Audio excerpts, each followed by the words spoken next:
Buongiorno e benvenuti a questa giornata del turismo 2025.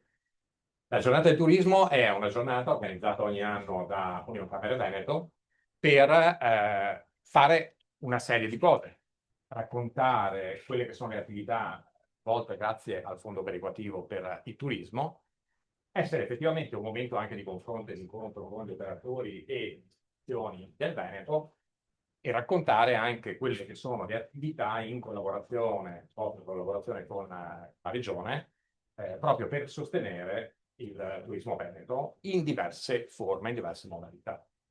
Quest'anno il tema è un tema, direi, certamente non nuovo, quindi parliamo di cicloturismo, però come vedremo probabilmente dagli interventi che ci saranno oggi, è un momento particolare per questo tema perché in questi anni c'è stata una grande, potremmo chiamarla una rivoluzione in questo settore. E quindi oggi ci si interrogerà anche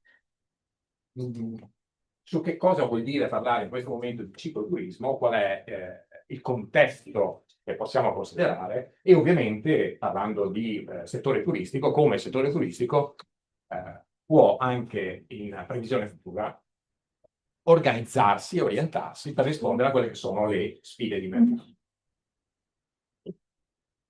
Io non vado oltre e funzionano i microfoni, ci siamo. Ok.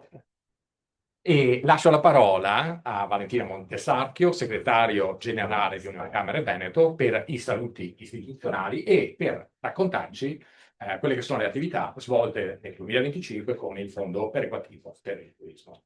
Grazie Claudio, buonasera a tutti, benvenuti ed è un piacere vedere questa bella partecipazione.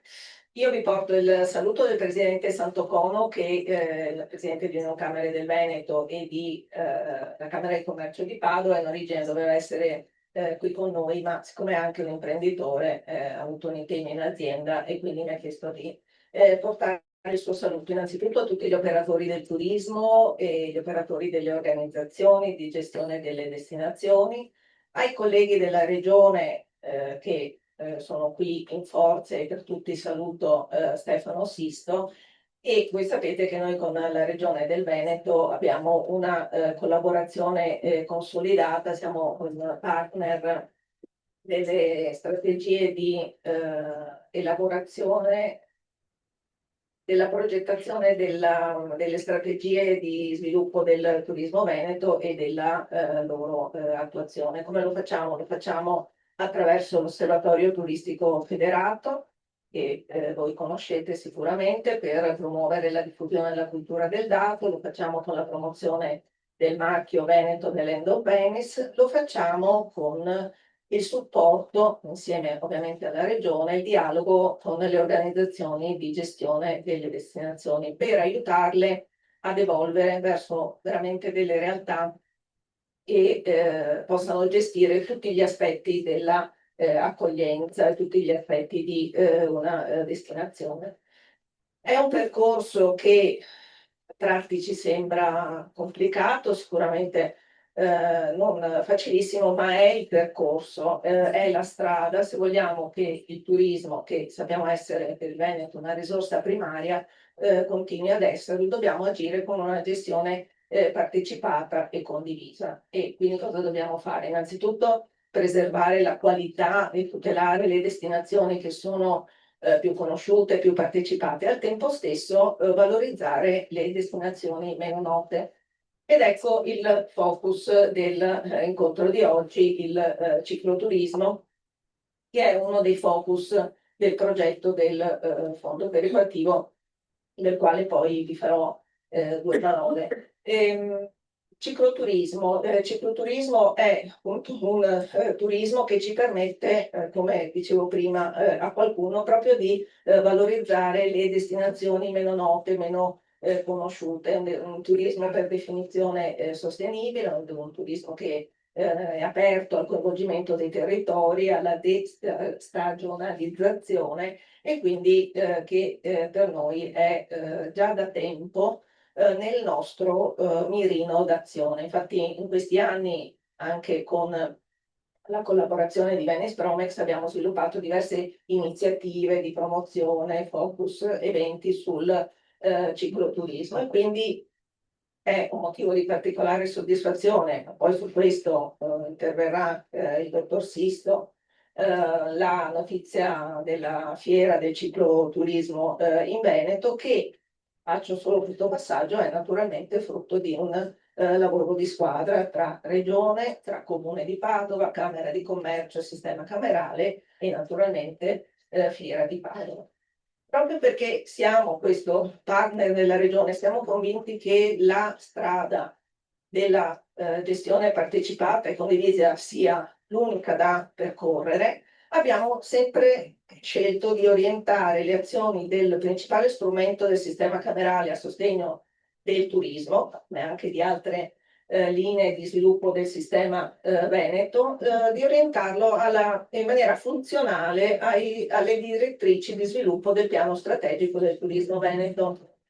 Il fondo perequativo cos'è? Il fondo perequativo è uno strumento delle Camere nazionali, delle Camere di Commercio italiane, che ha l'obiettivo di rendere omogenee sul territorio nazionale le modalità di erogazione delle funzioni, svolgimento delle funzioni delle Camere di Commercio. In Veneto tutte le progettualità vengono curate da Unione Camere del Veneto in collaborazione con le Camere di Commercio e appunto, come dicevo, in sinergia con la Regione del Veneto. Ecco che l'iniziativa di oggi è nata con l'intento di presentare i risultati di quest'ultima annualità del progetto del fondo perequativo che noi chiamiamo Sostegno del Turismo, che è un progetto che è partito a luglio 2024 e si conclude adesso, una dotazione di poco più di 200.000 euro, con la quale abbiamo fatto delle azioni che adesso vi mostrerò molto velocemente. Ma quello che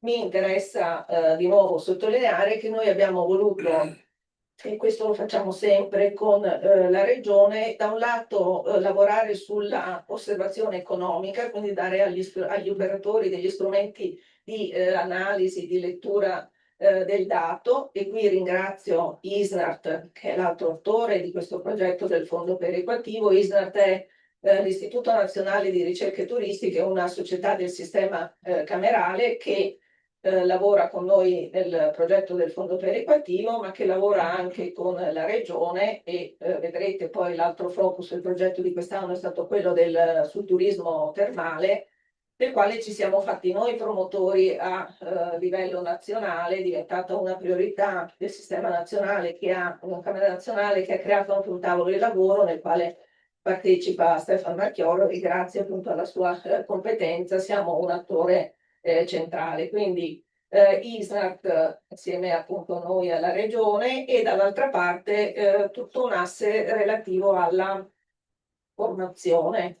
Qui se mostriamo queste due slide senza che io vi tedi, ma con i principali risultati del progetto, vedrete che c'è una seconda linea di attività che è quella relativa poi all'accompagnamento, favorire la crescita delle destinazioni turistiche attraverso dei modelli di intervento innovativi. Qui abbiamo combinato ISNART e i colleghi di Starting4 che anche ringrazio lavorano con noi e con la regione su tutto il percorso relativo alla valorizzazione del marchio Veneto dell'Endovenis, e quindi abbiamo messo in campo delle azioni di formazione integrate, sinergiche, da un lato per funzionari camerali, per operatori delle destinazioni, e dall'altro per operatori invece proprio turistici, ma andando a scegliere dei temi appunto che fossero complementari. E nel nostro percorso, che ormai penso saremo al quarto anno, no? Il turismo è cambiato, cambia anche tu. Abbiamo introdotto anche dei modelli degli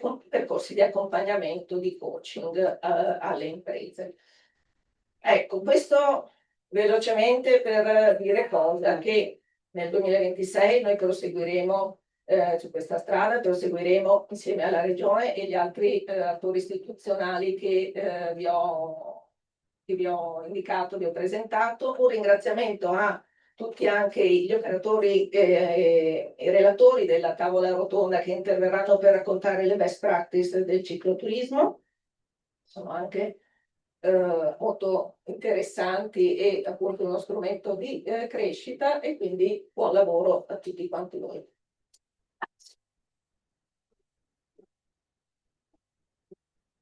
Grazie a Valentina Montesacchio. Ora abbiamo in collegamento Paolo Bulleri di SNAP, il dottor Paolo Bulleri, che ci racconta esattamente quella che è stata l'indagine, quindi il report sul cicloturismo, i trend nazionali e il focus nel territorio veneto. Il tema dei dati, come tutti sappiamo ormai, diciamo che dovrebbe essere un elemento consolidato che è la base fondamentale su cui poi vengono prese le decisioni e dovrebbero essere prese le decisioni. Quindi avere Unioncamere e ISNAP che fanno questo lavoro ormai da più anni per monitorare quello che è il tema, l'andamento del cicloturismo, il trend di questo settore, è un elemento fondamentale. Quindi cedo la parola al dottor Paolo Bulleri che ci racconta. Dottor Bulleri ha più o meno una mezz'ora di tempo, qualcosina in più. Valentina è stata molto sintetica, quindi abbiamo recuperato un pochino di tempo. A lei la parola. Allora sì, probabilmente farò anche prima, ma intanto inizio. Il momento più complicato è sempre quello della condivisione. Mi direte se vedete bene. Spero di sì. Sì? A tutto schermo. Ok. Allora, sì, come diceva giustamente il segretario generale, ISNAT da ormai 5 anni realizza il rapporto Viaggiare con la bici, il rapporto sul cicloturismo nazionale. Siamo giunti alla quinta edizione e abbiamo avuto la fortuna, diciamo, di monitorare proprio il boom del fenomeno cicloturismo in questi 5 anni. Allora, vi dico velocemente come funziona la raccolta dati che poi vedrete esplosi nella presentazione. Allora, ci muoviamo nell'ambito dell'Osservatorio sull'economia del turismo delle Camere di Commercio, che ISNAT gestisce, realizza da ormai 30 anni e che rappresenta un po' la fotografia e la memoria storica di quella che è stata l'evoluzione, almeno per il sistema camerale del turismo degli ultimi appunto 30 anni. Noi facciamo un osservatorio che lavora sia dal lato della domanda, quindi intervistiamo circa 30.000 turisti italiani e stranieri ogni anno che abbiano passato almeno 2 notti nelle strutture alberghiere, extraalberghiere e anche nelle abitazioni private del nostro paese. E a questo poi aggiungiamo anche le interviste dal lato dell'offerta, circa 10.000 imprese intervistate ogni anno. I dati che vedrete sono frutto, rispetto alle 30.000 e ai 30.000 rispondenti, di diciamo, la rielaborazione delle risposte di 2.800 soggetti che appunto ci hanno detto che come principale motivazione di vacanza o attività svolta in vacanza hanno segnalato l'andare in bicicletta. Però poi a questa vista nazionale del panel, del questionario, delle interviste, abbiamo aggiunto un sovracampionamento, in realtà 10 sovracampionamenti su altrettante ciclovie italiane, con ulteriori 2.450 cicloturisti intervistati direttamente su una delle 10 ciclovie.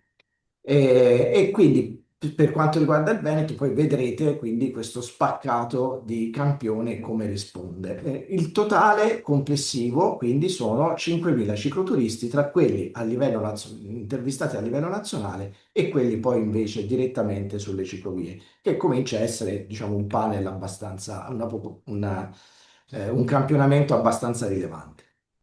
Allora, come è evoluto negli ultimi 5 anni il trend delle presenze cicloturistiche in Italia? Lo vedete qua, una variazione di circa il più 54%, siamo arrivati a circa un decimo delle presenze nazionali, quindi un valore estremamente importante. Naturalmente gli anni dopo il Covid hanno visto un po' il boom perché è il momento in cui si è trattato anche, diciamo, La interrompo un momento perché le slide non stanno avanzando, quindi non ah, posso seguirla. Spiace questo. Io le vedo che Ecco, ora sì. va bene, allora perdonatemi, forse c'è un problema con la condivisione a tutto schermo, ve la lascio così.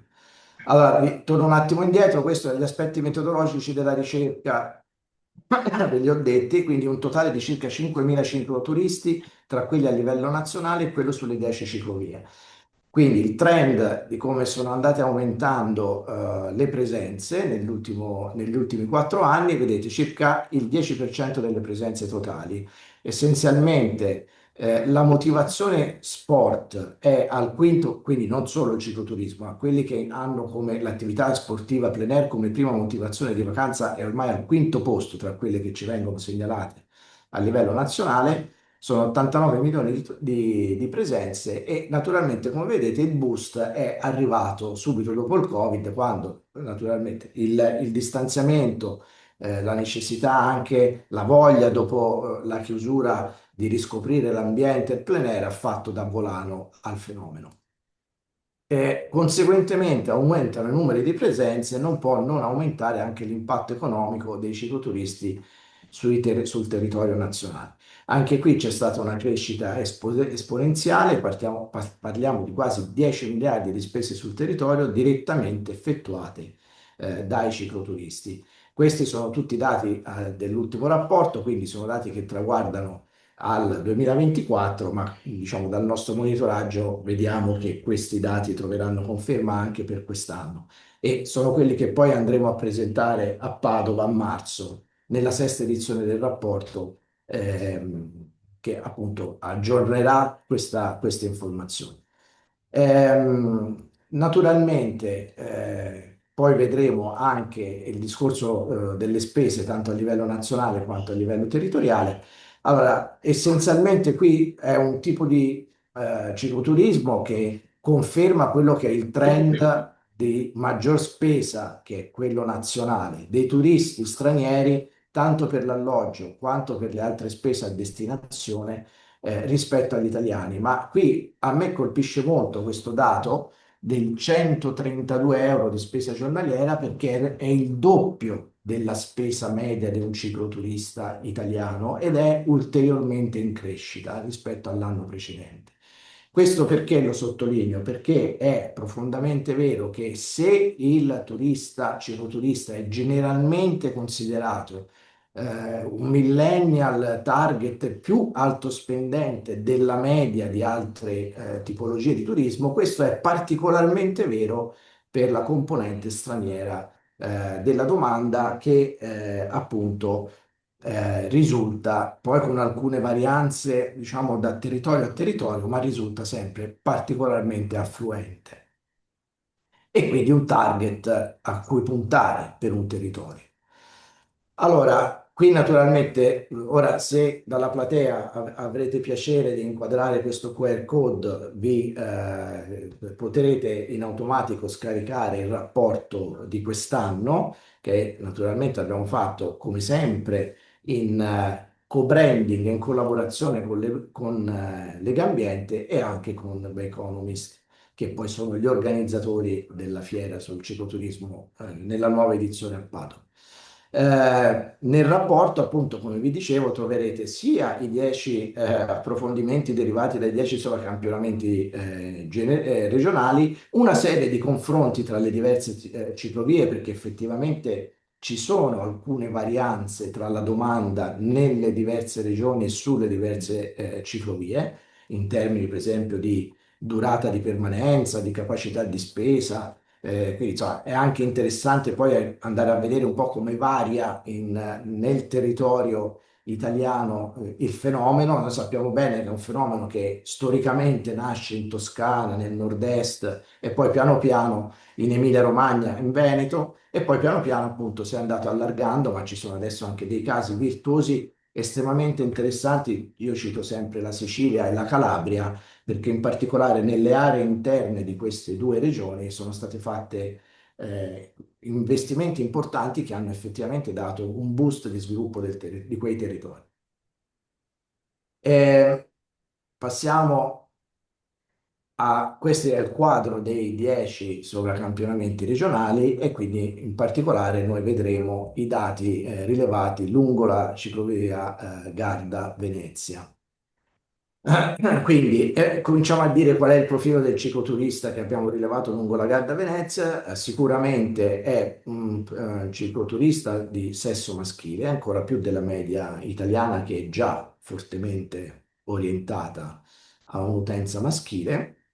Circa il 48% appartiene alla generazione X, quindi 45-60 anni, ha un grado di istruzione di scuola superiore, sono professionalmente occupati e tendenzialmente in una situazione economica media o medio elevata. Viaggiano da soli per circa 2/3 o in coppia, soggiornano in hotel o in bed and breakfast e tendono a organizzare da soli questo tipo di esperienza. No, scusate, perché obiettivamente il cicloturista spesso, quindi vedete, tramite tour operator è solo il 20%. Questo perché? Perché il cicloturista è uno intanto che pratica la bicicletta tendenzialmente tutto il corso dell'anno, durante tutto l'anno, ma poi anche tende a condividere molto le informazioni, le valutazioni sulle ciclovie, le valutazioni sulle esperienze in blog specializzati e quindi anche ad informarsi, a piacere ad informarsi, ad organizzare da solo, magari ricorrendo a questa rete, diciamo, di suoi simili, quella che è poi l'esperienza che andrà a fare sul territorio. Allora, perché hanno scelto la ciclovia del Garda? Essenzialmente, questo ora poi vi faccio un piccolo inciso, percorso ben tenuto, un contesto ambientale e naturale di pregio, la voglia di conoscere quel territorio, i paesaggi, eccetera.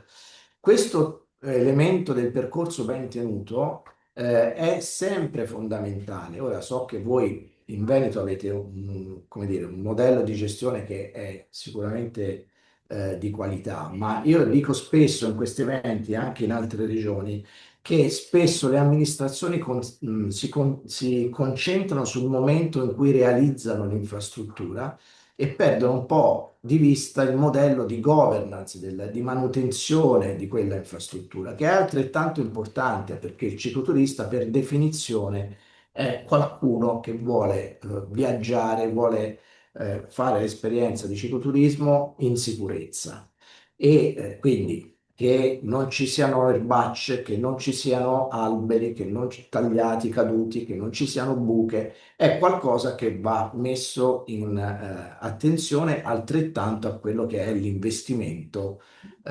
nell'itinerario, nella ciclovia, quello che è.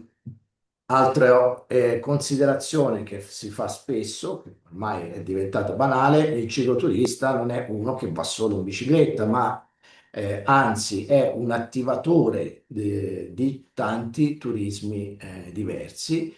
In Veneto in particolare ci dicono, queste sono le principali evidenze, che c'è un'attivazione della bicicletta, ma vista come momento per escursioni e gite, per visitare borghi, magari per collegare altre attività sportive o anche per la partecipazione a eventi, andando appunto in bicicletta, evitando diciamo altri tipi di mezzi di trasporto. Ma in senso più generale, eh, insomma, il cicloturista è qualcuno che ha piacere di immergersi molto nel territorio, di vederlo, di degustarlo, di fare esperienze immersive anche di enogastronomia. Quindi in questo senso appunto è un attivatore di turisti diversi e chiede anche un'offerta di servizi che sia abbastanza clusterizzata e pensata per lui,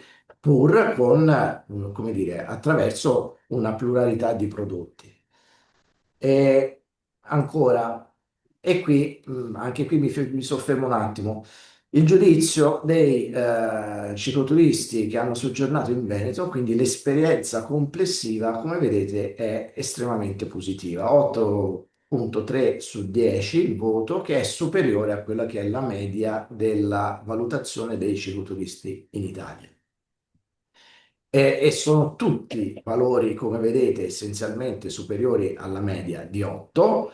C'è solo un valore che è un po' che si discosta, è pur sempre un 7, ma si discosta rispetto a questa media sovranazionale, rispetto al nazionale, che è quello dei trasporti locali. E qui in realtà si deve intendere più che l'offerta, diciamo, logistica, quello che è un po' l'intermodalità della logistica, cioè il fatto che l'offerta di trasporti locali sia pensata effettivamente per l'utenza cicloturistica, quindi consenta soprattutto i treni, ma non solo. Per esempio c'è un tema anche di intermodalità tra macchina e bicicletta, cioè avere dei momenti in cui si può lasciare la macchina, prendere la bicicletta in posteggi che siano pensati vicini alle ciclovie. E a commento ulteriore di quelli che sono i servizi ritenuti essenziali dai cicloturisti e quindi un po' le aree di possibile miglioramento per il Veneto, vedete, ritorna il concetto della maggiore intermodalità. C'è un tema di più che di informazione in quanto tale, di integrazione dell'informazione che esiste, l'infopoint, le segnaletiche, con le app e quindi con la fruizione anche, diciamo, via cellulare, via smartphone, di tutto quello che è appunto l'offerta di informazioni organizzata sul territorio. Quindi un po' come se si dovesse fare una sintesi, un miglior raccordo tra i punti di informazione, la segnaletica lungo le ciclovie e quello che è poi la fruizione tramite le app e il telefonino. E di nuovo ritorna il tema, come vi dicevo, dei cicloparcheggi, del trasporto dedicato e poi, siccome effettivamente c'è una fortissima crescita anche dell'utenza delle bike, che sta diventando, era un cluster di cui, ma è adesso ormai un cluster assolutamente altrettanto importante della bici muscolare. Certamente l'infrastrutturazione delle stazioni di ricariche bike è qualcosa insomma, che deve essere organizzato e offerto sul territorio, anche perché questo sta portando a una grandissima democratizzazione e apertura all'utenza anche meno pronta fisicamente o comunque meno sportiva, un po' meno sportiva, per cui tende naturalmente a ampliare il mercato potenziale. Una cosa che ho messo in evidenza è che il 20% dei cicloturisti della regione ha trovato ottime le colazioni offerte ad hoc. Questo lo dico un po' così, per una nota di simpatia, ma lo dico soprattutto perché mi serve a sottolineare come, proprio perché siamo di fronte a una domanda disposta a spendere, l'offerta va quanto più possibile targetizzata, clusterizzata. Quindi tutti quelli che sono i servizi che il cicloturista considera valore aggiunto, a cominciare da un'alimentazione pensata che sia proteica, non pesante, a cominciare dalla colazione, ma anche tutto quello che è l'assistenza tecnica per la manutenzione delle biciclette, la pulizia dei materiali che si indossano, piuttosto che naturalmente la sicurezza delle biciclette che devono avere, sono biciclette che valgono 8, 5, 8, 10, 12 mila euro. È normale che uno deve stare tranquillo quando la notte la lascia da qualche parte. Quindi sono tutte attenzioni che portano come dire, che alimentano quella domanda alto spendente che poi è quella che racconta l'esperienza sui blog e quindi crea il suo stesso, alimenta il suo stesso mercato. Ultimissima considerazione che mi permetto di fare è quella dell'importanza delle guide esperte e certificate. Soprattutto l'utenza internazionale ama moltissimo che ci siano guide certificate. So che, insomma, credo che ci siano. Il Veneto ha fatto un percorso importante in questo senso.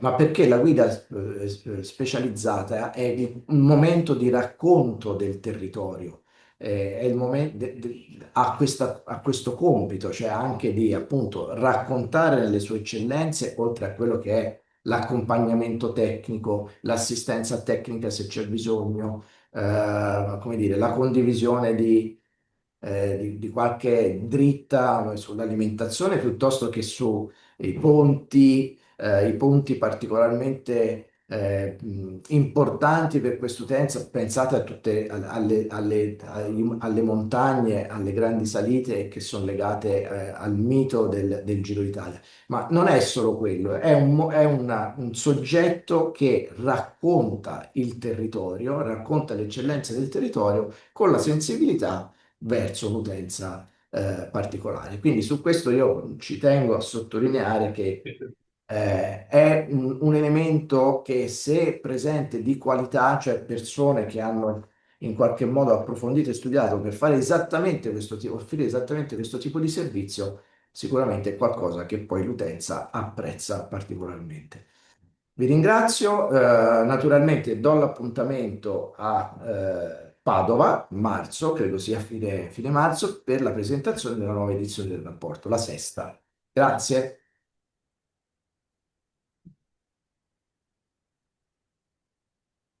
Grazie, dottor Bulleri, per questi dati importanti, e invito tutti a scaricare il report, perché poi, al di là di queste sintesi, spesso dietro i numeri, no, e andando a sfrugugliare, diciamo così, un pochettino ai numeri, ci sono tante cose interessanti che possono emergere.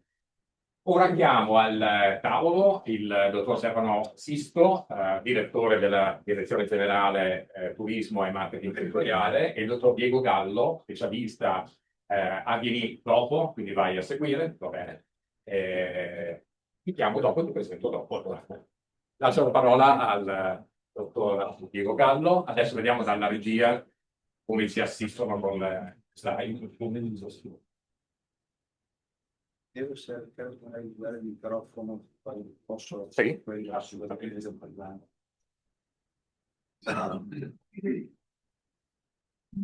Molto vicino. Sì, sì, certo. Sentite bene? Bene. Allora, è la prima slide. Bene.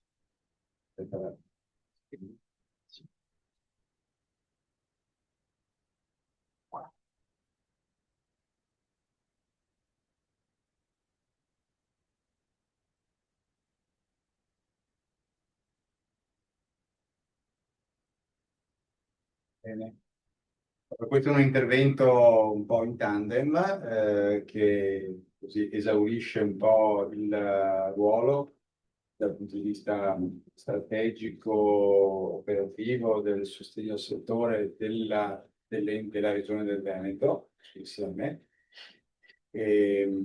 Approfitto di questo momento per ringraziare appunto della collaborazione con Diego Gallo, che ci ha dato in questi anni di continuare a darci.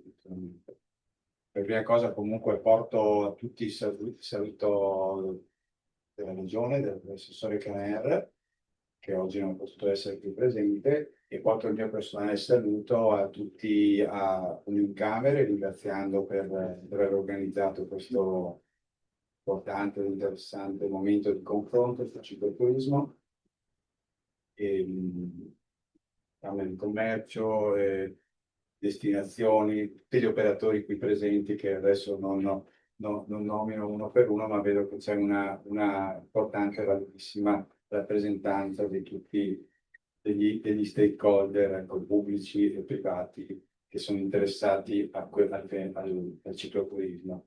Nella prima parte dell'intervento, quindi quello che riguarda me, dirò qualcosa sull'inquadramento strategico del cicloturismo in Veneto e qualcosa sulle politiche, sulle azioni per gli operatori, naturalmente senza entrare eccessivamente nel dettaglio, perché abbiamo una presentazione dai tempi contenuti. Nella seconda parte Diego invece entrerà più nello specifico sul tema del rapporto tra la destinazione turistica e il prodotto cicloturismo, e si soffermerà sulle azioni e gli strumenti del piano turistico annuale 2025-2026 che riguardano appunto il cicloturismo e sui quali l'OSM Connected, assieme alla Regione e ad altri soggetti, chiamato sta svolgendo un lavoro molto importante. Così, ok.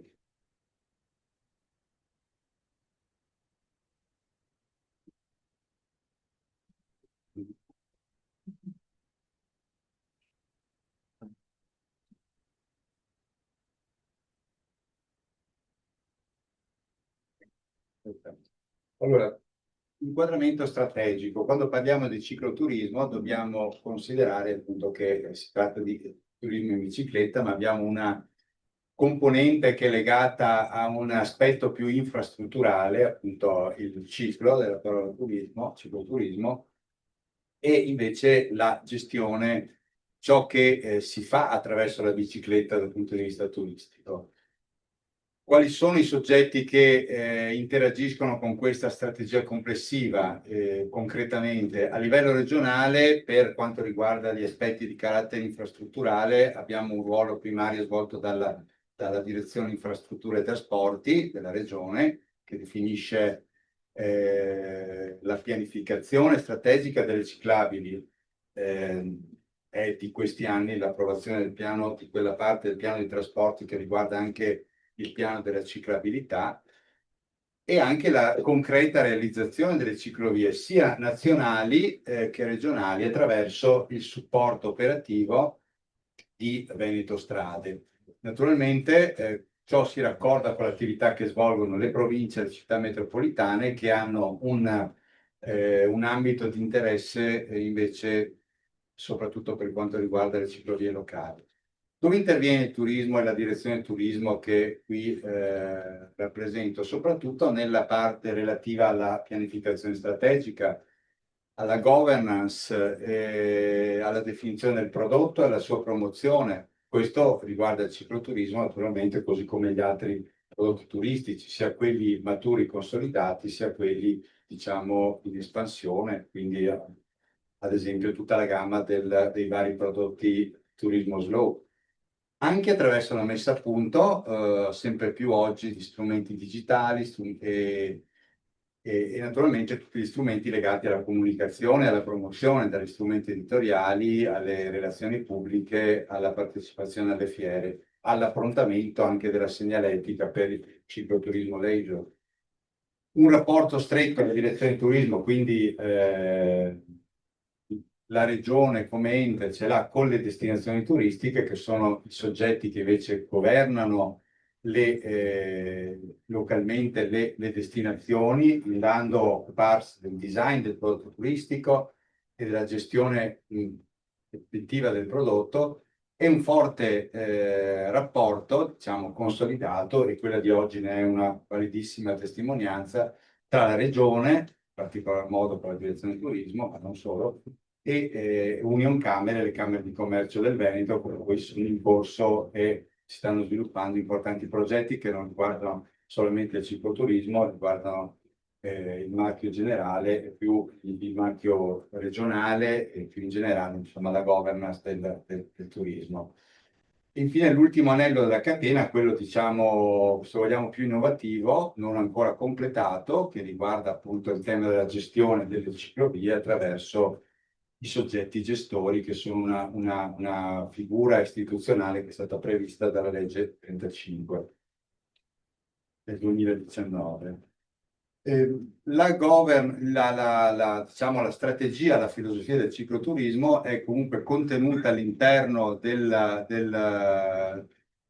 programmazione regionale, da ultimo il programma regionale per il turismo triennale 2025-2027, che abbiamo chiamato protagonisti del cambiamento, Veneto aperto, attento, attivo, attuale, e all'interno del quale il cicloturismo si inserisce a pieno titolo e Strategia quindi vuol dire innanzitutto avere una visione chiara e completa e complessiva della governance delle destinazioni, perché il turismo, il cicloturismo si fa, diciamo, se ci sono delle destinazioni si va bene, se ci sono delle destinazioni organizzate. Naturalmente è importante che ci sia, ove possibile, un supporto alle imprese turistiche che concorrono con vari ruoli alla costruzione e alla gestione del prodotto cicloturismo, quindi le incentivazioni finanziarie e naturalmente poi, come ho detto, il tema della costruzione del prodotto turistico, della sua comunicazione e promozione e dell'attività di segnaletica, tutte attività che diciamo cerchiamo di svolgere non da soli, ma attraverso un complesso di stakeholder che con la regione si raccordano. Diego poi svilupperà alcuni aspetti importanti, ma un inquadramento generale è importante farlo, perché il cicloturismo è un fenomeno complesso che non riguarda solamente ciclovie, ma riguarda vari, diciamo, ambiti infrastrutturali e varie modalità di fruizione, ecco, del territorio, turista leisure e turista sportivo. Turista leisure riguarda appunto le persone che vanno in bicicletta attraverso le ciclovie. Riguarda in parte questa figura di turismo leisure, ricomprende in parte anche il gravel.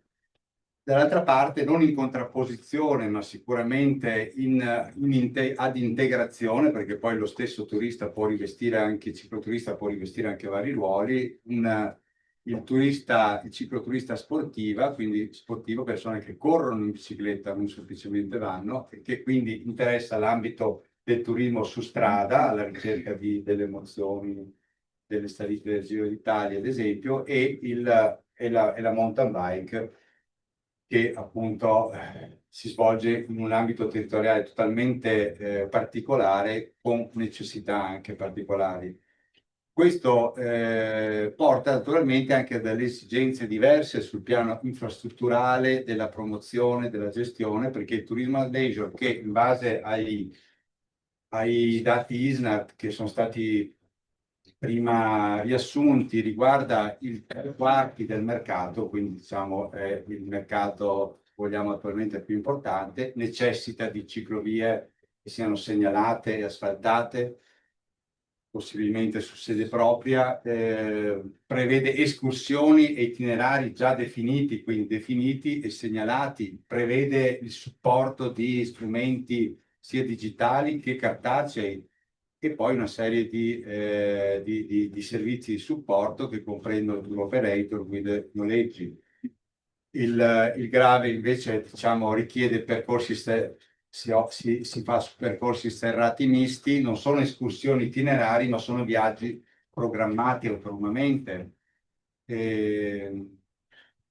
Anche in questo caso il digitale è importante più che il cartaceo, perché non parliamo di itinerari già definiti e strutturati, ma di itinerari che di volta in volta vengono costruiti. Diciamo, si opera molto sui social e gli eventi di aggregazione appunto la fanno da padrone attraverso eventi come raduni, eccetera.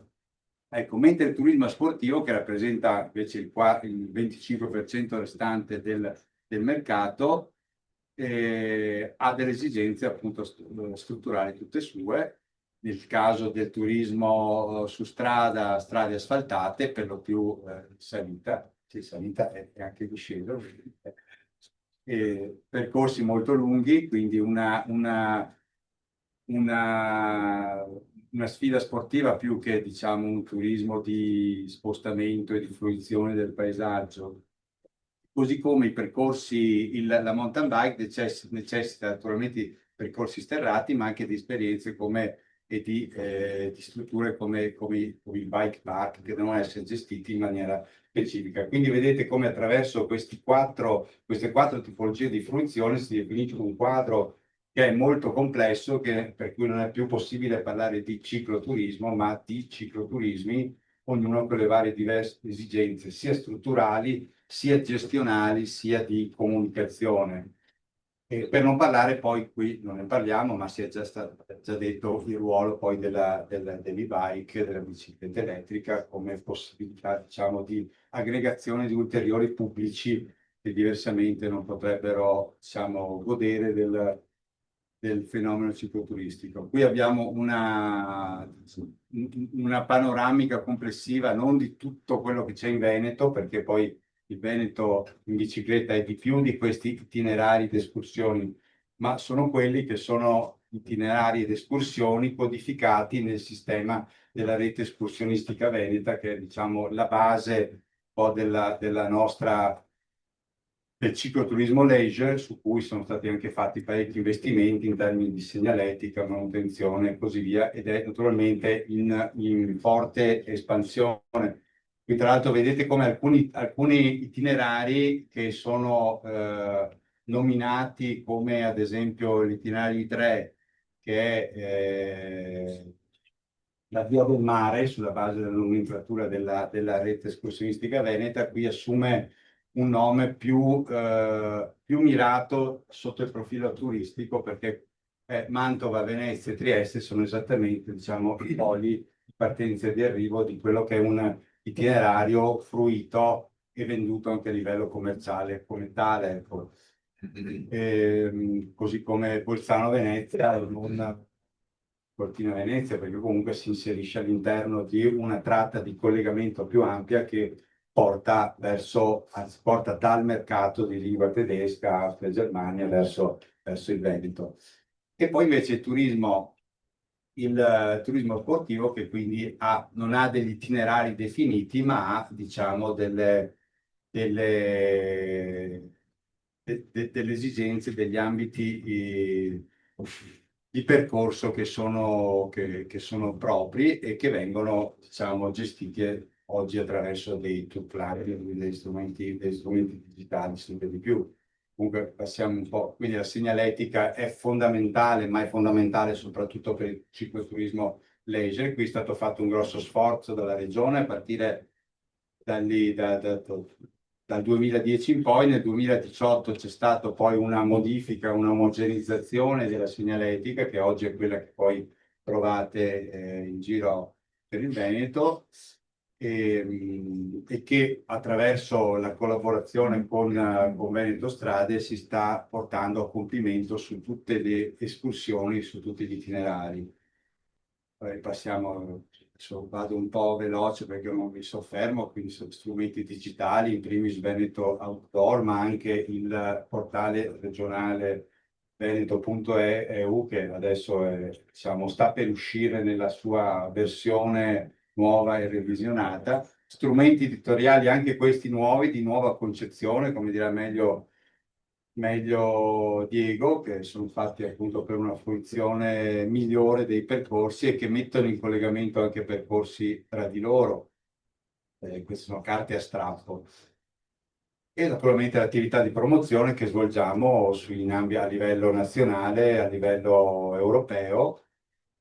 Dopo avremo la grande, non più sorpresa, ma questione così, non nel dettaglio, ma comunque abbiamo il piacere visto che siamo tra operatori, il piacere, come dire, di svelare la fiera del cicloturismo che si svolgerà a Padova appunto il prossimo anno, ma mi fermo qui perché dopo, insomma, dirà il dottor Rizzuti. E andando avanti, ma brevemente perché vado verso la conclusione, le politiche e le azioni per gli operatori, va bene, sono strumenti che sono stati costruiti anche attraverso la collaborazione, soprattutto attraverso la collaborazione con il sistema camerale, con università, con le destinazioni, con molti stakeholder, a cominciare dall'Osservatorio del Turismo Regionale Federato, il DMS, Destination Management System, quindi il sistema digitale che le destinazioni turistiche hanno a disposizione per la gestione della destinazione e per il marketing della destinazione. quindi dall'informazione all'accoglienza, alla promozione, alla commercializzazione, con appunto, la possibilità poi di erogare anche alcuni numeri, ma sui quali non mi soffermo.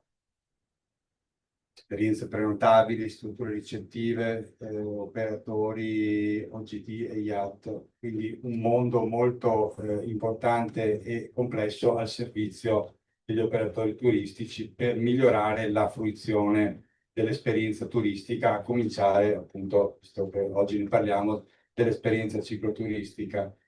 Sono stati fatti molti diversi bandi, siamo ormai alla fine del periodo, diciamo purtroppo, di programmazione 21-27, nel senso che la maggior parte delle risorse che erano erogabili con i bandi del programma regionale con i fondi FESL è stato, diciamo, utilizzato.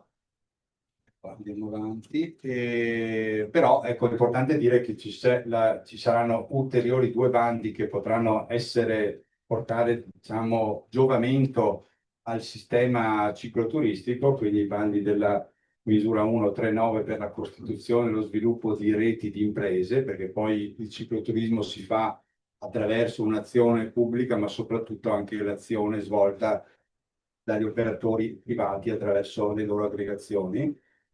E poi la misura 1.310, che è quella che riguarda la promozione sui mercati nazionali e internazionali di aggregazioni e reti, che anche in questo caso quindi può essere fatta a favore delle reti che già esistono e di quelle che si costituiranno, che gestiscono solo o anche prodotto cicloturistico.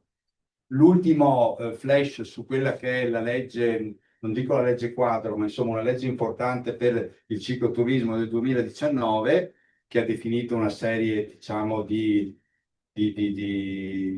aspetti di governance del cicloturismo, ma soprattutto ha definito, e vengo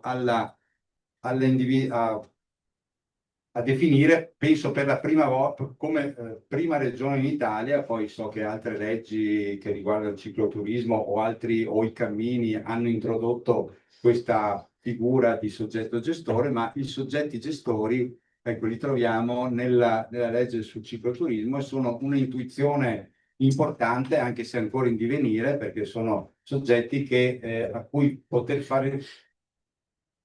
il territorio può fare, il cicloturismo può fare riferimento, perché per la gestione della ciclovia, avendo essi sia funzioni di manutenzione ordinaria e straordinaria, che è necessaria appunto per gli aspetti strutturali che riguardano principalmente il turismo leisure, ma anche per la realizzazione di attività di promozione, di informazione, di comunicazione e animazione. Quindi sono attualmente in divenire, ne abbiamo 3, alcuni sono rappresentanti anche qui oggi. Il primo è stato la ciclovia Treviso-Stiglia, con il soggetto gestore la Federazione dei Comuni di San Pierese. Esperimento, non è più un esperimento, diciamo un modello molto complesso e articolato, ma che sta funzionando. E più recentemente l'Anello dei Colli Euganei, che è un'escursione, così come un'escursione anche la Riviera Berica, con l'IPA Riviera Berica. Ecco.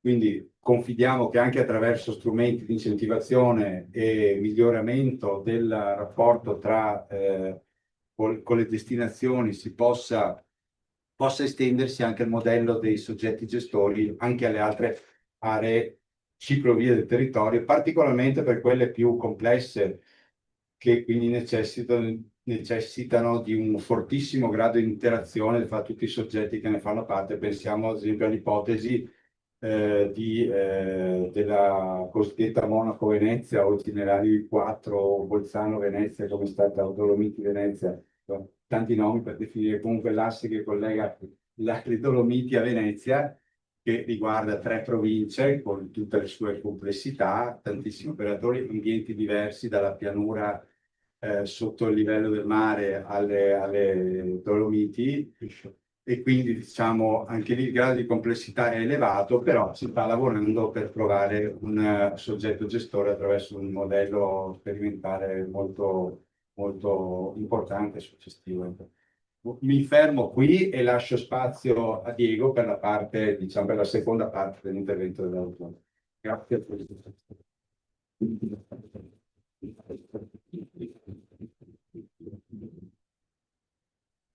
Buonasera anche da parte mia.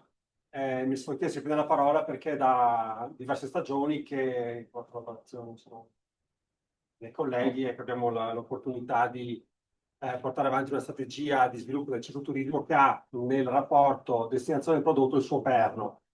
Quindi poche slide per approfondire questo aspetto e poi vediamo invece il piano turistico annuale che ricadute ha poi per i prossimi anni. Quindi è una strategia che insomma, è partita molto tempo fa, forse nel 2009 con un progetto nazionale. Era un progetto di marketing, si è partiti prima con la comunicazione, poi ci si è resi conto che era opportuno lavorare sul prodotto e si è fatto sulla governance.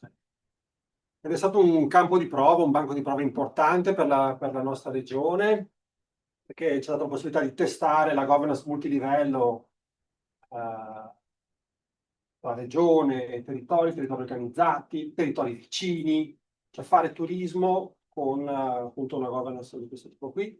È stato un banco di prova per le destinazioni, quindi le OGD che si sono approcciate al prodotto turistico territoriale, hanno capito la differenza tra un turismo corporate e un turismo community, hanno dato vita alle imprese, i primi piani di prodotto, sono seduto vicino al mercatore di Abano e prima mi ha fatto un colpetto, dice no, ora si ritorna in pista, perché ho dei ricordi di appunto 2007-2006, si parlava di rigenerare la destinazione, l'importante è il cicloturismo, ecco. E nuove professionalità e il cicloturismo c'è nel settore turistico. Allora il secondo ciclista qui si domanda ma cosa deve fare la parte pubblica, cosa deve fare la parte privata? Perché proprio il costruire la destinazione vuol dire condividere una visione tra pubblico e privato. E il terzo che arranca dice sì, ma è stato anche un campo di battaglia. Il cicloturismo è una brutta bestia, è fatica, è un prodotto turistico difficile, tecnicamente difficile, proprio per questa sua dinamica territoriale. Però in 10 anni, insomma, vuol dire, con questa esperienza, qualche conclusione la possiamo tirare. La prima è che la bicicletta continua ad essere fattore di cambiamento, fattore di innovazione per il turismo, nelle misure in cui il turismo riesce a cambiare. Cambiare cosa vuol dire? Cambiare da un approccio corporate a un approccio community, così c'è scritto nei libri del turismo, cioè da un approccio centrato sull'azienda in una visione turistica settoriale, alternativa ad altre, una visione invece del turismo di comunità che si fa territorio, e quindi abbiamo bisogno di una visione sistemica del turismo, che è quello che è scritto nel piano strategico di fatto della nostra regione. Quindi il cicloturismo ci aiuta a mettere in pratica quegli approcci, quella visione. Passare dal turismo dell'ego al turismo della comunità. Se continuiamo ad avere una visione corporate egocentrica sul turismo, difficilmente riusciremo ad avere successo nel cicloturismo. Perché è proprio il cicloturismo non parte se non c'è la destinazione, se non c'è una visione ecosistemica. Allora, l'importanza del cambiamento nel turismo. È interessante vedere come le conclusioni degli studi sull'innovazione sociale si possono applicare proprio a questi 10 anni di storia. Questi 6 punti, elenco puntati, li trovate sulle conclusioni, sono un po' su quelle che sono le ricerche di innovazione sociale. Allora, per fare innovazione sociale si dice che il pubblico dovrebbe creare un quadro legislativo e istituzionale favorevole a esserci senza dominare o controllare.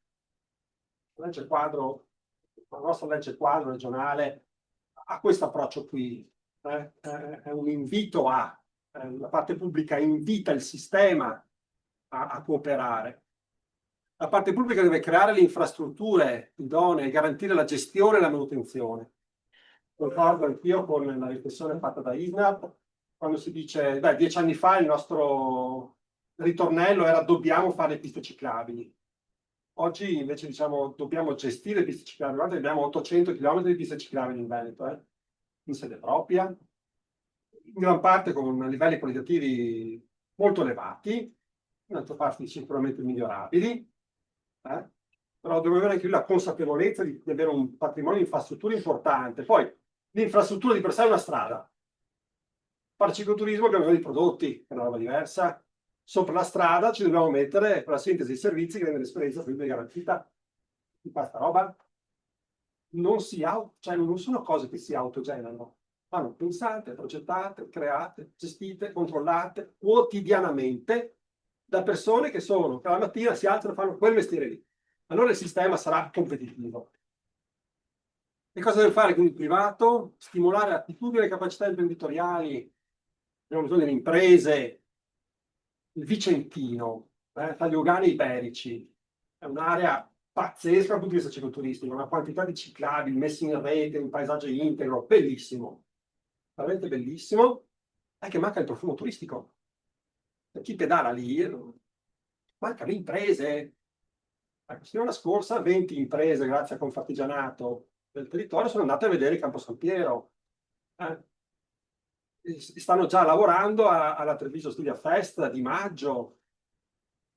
Si parte, il sistema poi entra in funzione, parte. Fornire risposte pratiche a bisogni reali. Ricordo che Principale 10 anni fa si parlava che bisognava trasformare i caselli in ostelli. No? Prima il bisogno reale, poi entra l'impresa. Ecco, il cicloturismo è qualcosa di assolutamente concreto. Ecco. Fare rete, l'imprenditore deve fare uno sforzo di fare rete. Gli imprenditori veneti è faticoso fare rete tra imprenditori e la parte pubblica, avere un approccio collaborativo col sistema, perché dobbiamo creare i momenti perché questo accada, gli spazi perché questo accada, le case del turismo, cioè nel territorio ci devono essere le case del turismo, avere delle belle sale dove il pubblico e il privato si incontrino. Non sono processi che avvengono naturalmente questi. Ecco, ho messo una foto da Treviso Studia perché tutto questo in 10 anni l'abbiamo visto. E la cosa va. Questi 10 anni è la domanda che ci facciamo, ma viene prima l'uovo o la gallina? Bisogna lavorare prima sul prodotto o sulla destinazione? Dipende. Come spesso accade nel turismo, dipende. Diciamo che bisogna dare un colpo alla botte e un colpo al cerchio, cioè si bisogna fare sia lavorare sul tema, se si parte dalla destinazione, che sarebbe la cosa normale, no? Allora la destinazione ha la consapevolezza turistica, se la popolazione locale non pedala, non c'è profumo del turismo, cioè non c'è profumo cicloturistico, deve essere una popolazione che si fa, cioè i residenti che hanno la consapevolezza di quello che c'è. Quindi bisogna partire dalla gallina, ci deve essere coerenza con il concetto turistico del territorio. Allora io vado in bicicletta, se il marchio dice che è il posto della bicicletta, se la destinazione dice che è un posto per anziani e ti faccio il più bel percorso cicloturistico sportivo, forse faccio fatica, insomma. Ci devono essere servizi turistici. Però se parto con la visione della gallina, i tempi sono lunghi. C'è bisogno di muovere, i tempi sono lunghi, il mercato vola. La gravel vola, cioè la bicicletta ha cambiato pelle, cioè noi stiamo qui già di destinazione pensando alle cose di 5-6 anni fa e il mercato va velocissimo. C'è la difficoltà al rapporto tra la politica e la tecnica, c'è il rischio di fare un bel processo teorico, se facciamo i ragionamenti sulle destinazioni, l'OGD, il DMO, i marchi, il privato lo percepisce come qualcosa di assolutamente teorico. E allora lavoriamo sul prodotto, allora lavoriamo sull'uovo, no? Lavoriamo sull'uovo, che sicuramente ha tempi più veloci, sicuramente va incontro al mercato, è un processo concreto, sicuramente. Però qual è lo svantaggio? Che vado con un approccio corporate e invece il cicloturismo gira se è un approccio community, che ha un rapporto pubblico-privato difficile, perché verrà il privato e verrà dal pubblico di dire allora sta ciclabile, me l'asfalti o no? E il cappello si è storto, e la panchina non funziona, e questo non funziona. Oppure i processi di antiturismo. Parte il privato, fa le cose fatte bene, la popolazione locale non sa cosa sta facendo quello, se tutto va bene lo ignora. In molti casi invece ci poco contro. Quindi questo equilibrio tra destinazione e prodotto è piuttosto complicato. La conclusione è che sicuramente bisogna rafforzare l'organizzazione, insomma. E la Regione Veneto ha uno strumento interessante, lo abbiamo, insomma, è frutto dell'esperienza delle prime reti di impresa. Abbiamo cercato di far tesoro delle prime reti di impresa e una decina di reti di impresa si sono confrontate per mettere a fuoco la carta dei servizi. La carta dei servizi del turismo in bicicletta, che è scaricabile dal sito regionale. Chi non l'avesse ancora fatto, basta scrivere Veneto in bicicletta e vi scaricate il PDF. È uno sforzo di condividere i requisiti di qualità per omogenizzare l'offerta e per alzare la cultura del turismo in bicicletta e i servizi ad esse dedicati. Questo è quello che è stato, però facciamo tesoro di quello che è stato, evidentemente, perché è una strategia che deve partire da questo e anche le foto sono frutto di queste riflessioni, sono frutto di un ragionamento che ci sta dietro, non è una delega. Non è una delega a un artista o una delega a un imprenditore, ma è frutto di un ragionamento, di una strategia che cura il dettaglio verbale e il dettaglio non verbale. Il primo passaggio di governance. Abbiamo ritenuto opportuno, meglio la direzione del turismo ha ritenuto opportuno, creare un tavolo tecnico sul turismo in bicicletta, passando dalle reti di impresa alle destinazioni. Quindi le OGD forniranno i loro nomi e si creerà un tavolo tecnico che inizialmente si ritroverà in presenza, poi sarà un lavoro digitale, cioè su appuntamenti digitali, dove si andrà a fare attenzione agli aspetti della governance multilivello, un'integrazione dalle varie direzioni regionali coinvolte e una sinergia tra la regione, le DMO, gli enti gestori che organizzano le fiere, evidentemente anche il sistema camerale. Ma è un turismo specialistico, quindi abbiamo bisogno di tecnici, abbiamo bisogno di operatori specializzati. Il territorio, come dire, inviterà questi operatori attraverso le organizzazioni di gestione della destinazione. Poi c'è il tema del progetto editoriale, l'abbiamo visto prima, la Regione sostiene i percorsi della REV. La cosa interessante è che anche altri territori stanno utilizzando lo strumento e replicando lo standard, ecco una forma concreta di sinergia da questo punto di vista. Dall'esperienza delle vecchie schede, ascoltando gli IAT, chi era lo IAT ci diceva guardate che ad esempio a Nelo Colli i turisti delle terme non fanno 70 km, solo una minima parte per 70 km, abbiamo bisogno di 30 km, allora lì dentro ci sono anche le offerte delle escursioni di 30 km, oppure ci sono i collegamenti con i tour più lunghi. È uno strumento che nasce dall'ascolto dell'ufficio di informazione turistica.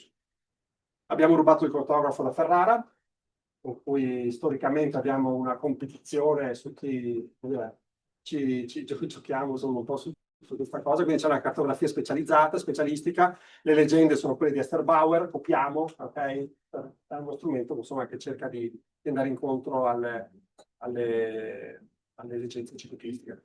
E poi c'è il tema digitale, quindi la linea editoriale continuerà, invece sul tema digitale anche qui cercando di mettere a terra il concetto del Smart Tourist Destination, anche il cicloturismo si orienta sul tema del dato. Abbiamo 3 strade. La prima strada è quella delle interviste, avete sentito Isnat, cosa vuol dire questo? Molto costosa, molto lenta, il dato poi preciso sì, un po' rallenta. Abbiamo la strada del contapassaggi, che costa poco, però è un po' instabile perché sappiamo che insomma, a volte si interrompono, si rompono, non legge la distinzione tra il turista e l'escursionista, però la rete si sta diffondendo anche in Veneto. Veneto Strade sta coordinando un po' questa azione, ben presto la regione disporrà anche di un coordinamento di questi contapassaggi. E la terza strada è quello dei dati che arrivano dalle piattaforme digitali. Abbiamo fatto un'indagine, abbiamo scelto una collaborazione con Komoot, e già adesso Komoot ci ha dato delle informazioni interessanti, sono dati aggiornati dall'anno scorso, che ci dicono che sono 320.000 gli utenti che usano la piattaforma Komoot per scaricare i percorsi in Veneto, e dei percorsi in Veneto sono stati scaricati più di 4.300.000 tracce. Quindi di questi dati sappiamo chi sono, cioè li profiliamo, possiamo profilare le persone che utilizzano lo strumento digitale. E quindi quanti sono italiani, quanti sono i tedeschi, quanti sono di lingua tedesca, eccetera, eccetera. Sono dati che il primo report poi evidentemente troverà spazio all'interno dell'osservatorio turistico. Di questi 4 milioni di tracce, 2 milioni sono, il 50% sono la bicicletta, e anche all'interno della bicicletta possiamo capire quanto è leisure e quanto è sport, e quanto cresce lo sport e come va lo sport, come va il leisure. Insomma, riusciamo a profilare sempre più anche questo dettaglio. Poi c'è il tema degli eventi, per i quali dovremmo fare maggiore attenzione. Abbiamo fatto un censimento in questi giorni e abbiamo contato una quarantina di eventi a livello regionale, sparpagliati per le varie province. E vedete 22 eventi gravel, contro 2 eventi leisure. Ecco. Questi 40, 20 hanno chiesto il patrocinio regionale. Di questi 20 abbiamo mandato un questionario, abbiamo raccolto 9 risposte. E già qua la dice lunga in questo rapporto regione, governance multilivello. Poi abbiamo fatto la domanda: ma collaborate con l'OGD? Bene, il 66% ha detto di no, che non collabora. Il 40% che collabora chiede il patrocinio e fa un po' di comunicazione. No, non funziona così. Veneto Corporate, dobbiamo diventare community, cioè istituiamo i migliori, puntiamo e si lavora insieme, perché anche i numeri, poi adesso qui non li vedete, ma ci sono numeri interessanti. Ci sono realtà, e vedo Massimo in fondo, che lavora da 20 anni, 25 anni con queste cose qui. Ci sono eventi, abbiamo raccolto 25-30 anni di eventi cicloturistici, con numeri significativi, con dimensioni turistiche, cioè clientela straniera, clientela regionale, cioè fuori regione. Perché non riusciamo a fare una comunicazione integrata e alzare il tono della comunicazione turistica. Potremmo fare molto di più. E quindi per fare molto di più dobbiamo fare sistema. Un esempio per fare sistema è questo qui. Quindi abbiamo riportato la fine a Padova, la fine no, ma era un piccolo periodo, insomma, abbiamo riportato. Speriamo bene. Che sia l'inizio, ecco, magari questa fiera che sia l'inizio di un segno tangibile di un sistema territorio che si fa turistico. Quindi il cicloturismo continua a essere un driver per l'innovazione del turismo in Veneto, L'evoluzione della strategia va verso il tema smart, con l'osservatorio, il DMS, le business intelligence grazie appunto ai dati digitali. Si lavorerà sul tema della governance multilivello, la valorizzazione delle nuove ciclabili. Attenzione che stanno arrivando ciclabili importanti, non solo a Treviso Stiglia, che verrà inaugurato l'ultimo tratto in primavera, la pista ciclabile più lunga d'Italia costruita su ex ferrovia. Ma viene avanti il collegamento Delta del Po, Laguna di Venezia. I cantieri sono visibili da Jesolo a Porto Gruaro. Sono lunghe ciclabili turistiche nuove che vanno ad arricchire sicuramente l'offerta regionale, oltre a interventi che fanno le province, il Brenta penso, ecco, o altre. Insomma, la rete, la Valbelluna, ecco, si sta infittendo la rete sulla quale bisogna costruire prodotti turistici. Evidentemente la regione farà qualcosa, non può essere che una nuova ciclabile interviene subito la regione. Bisogna pensare a questa governance multilivello. La regione interverrà su alcuni prodotti e poi le destinazioni organizzate, seguendo carta dei servizi, buone pratiche e le regole del gioco, arriveranno a confezionare prodotti attrattivi, che è quello di cui il sistema turistico ha bisogno. E cerchiamo di diffondere i modelli gestionali per le infrastrutture e per i prodotti turistici, trovando una sinergia tra la parte pubblica e la parte privata. Vi passo la parola.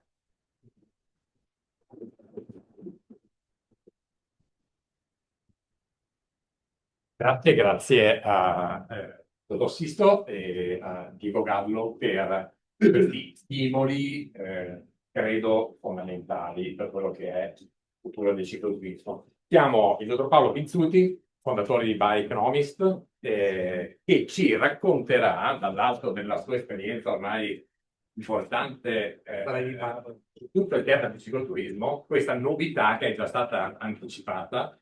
Non so se quel microfono funziona, quindi io mi metto di qua e lascio. Funziona. E quindi lascio il microfono. Devo stare così.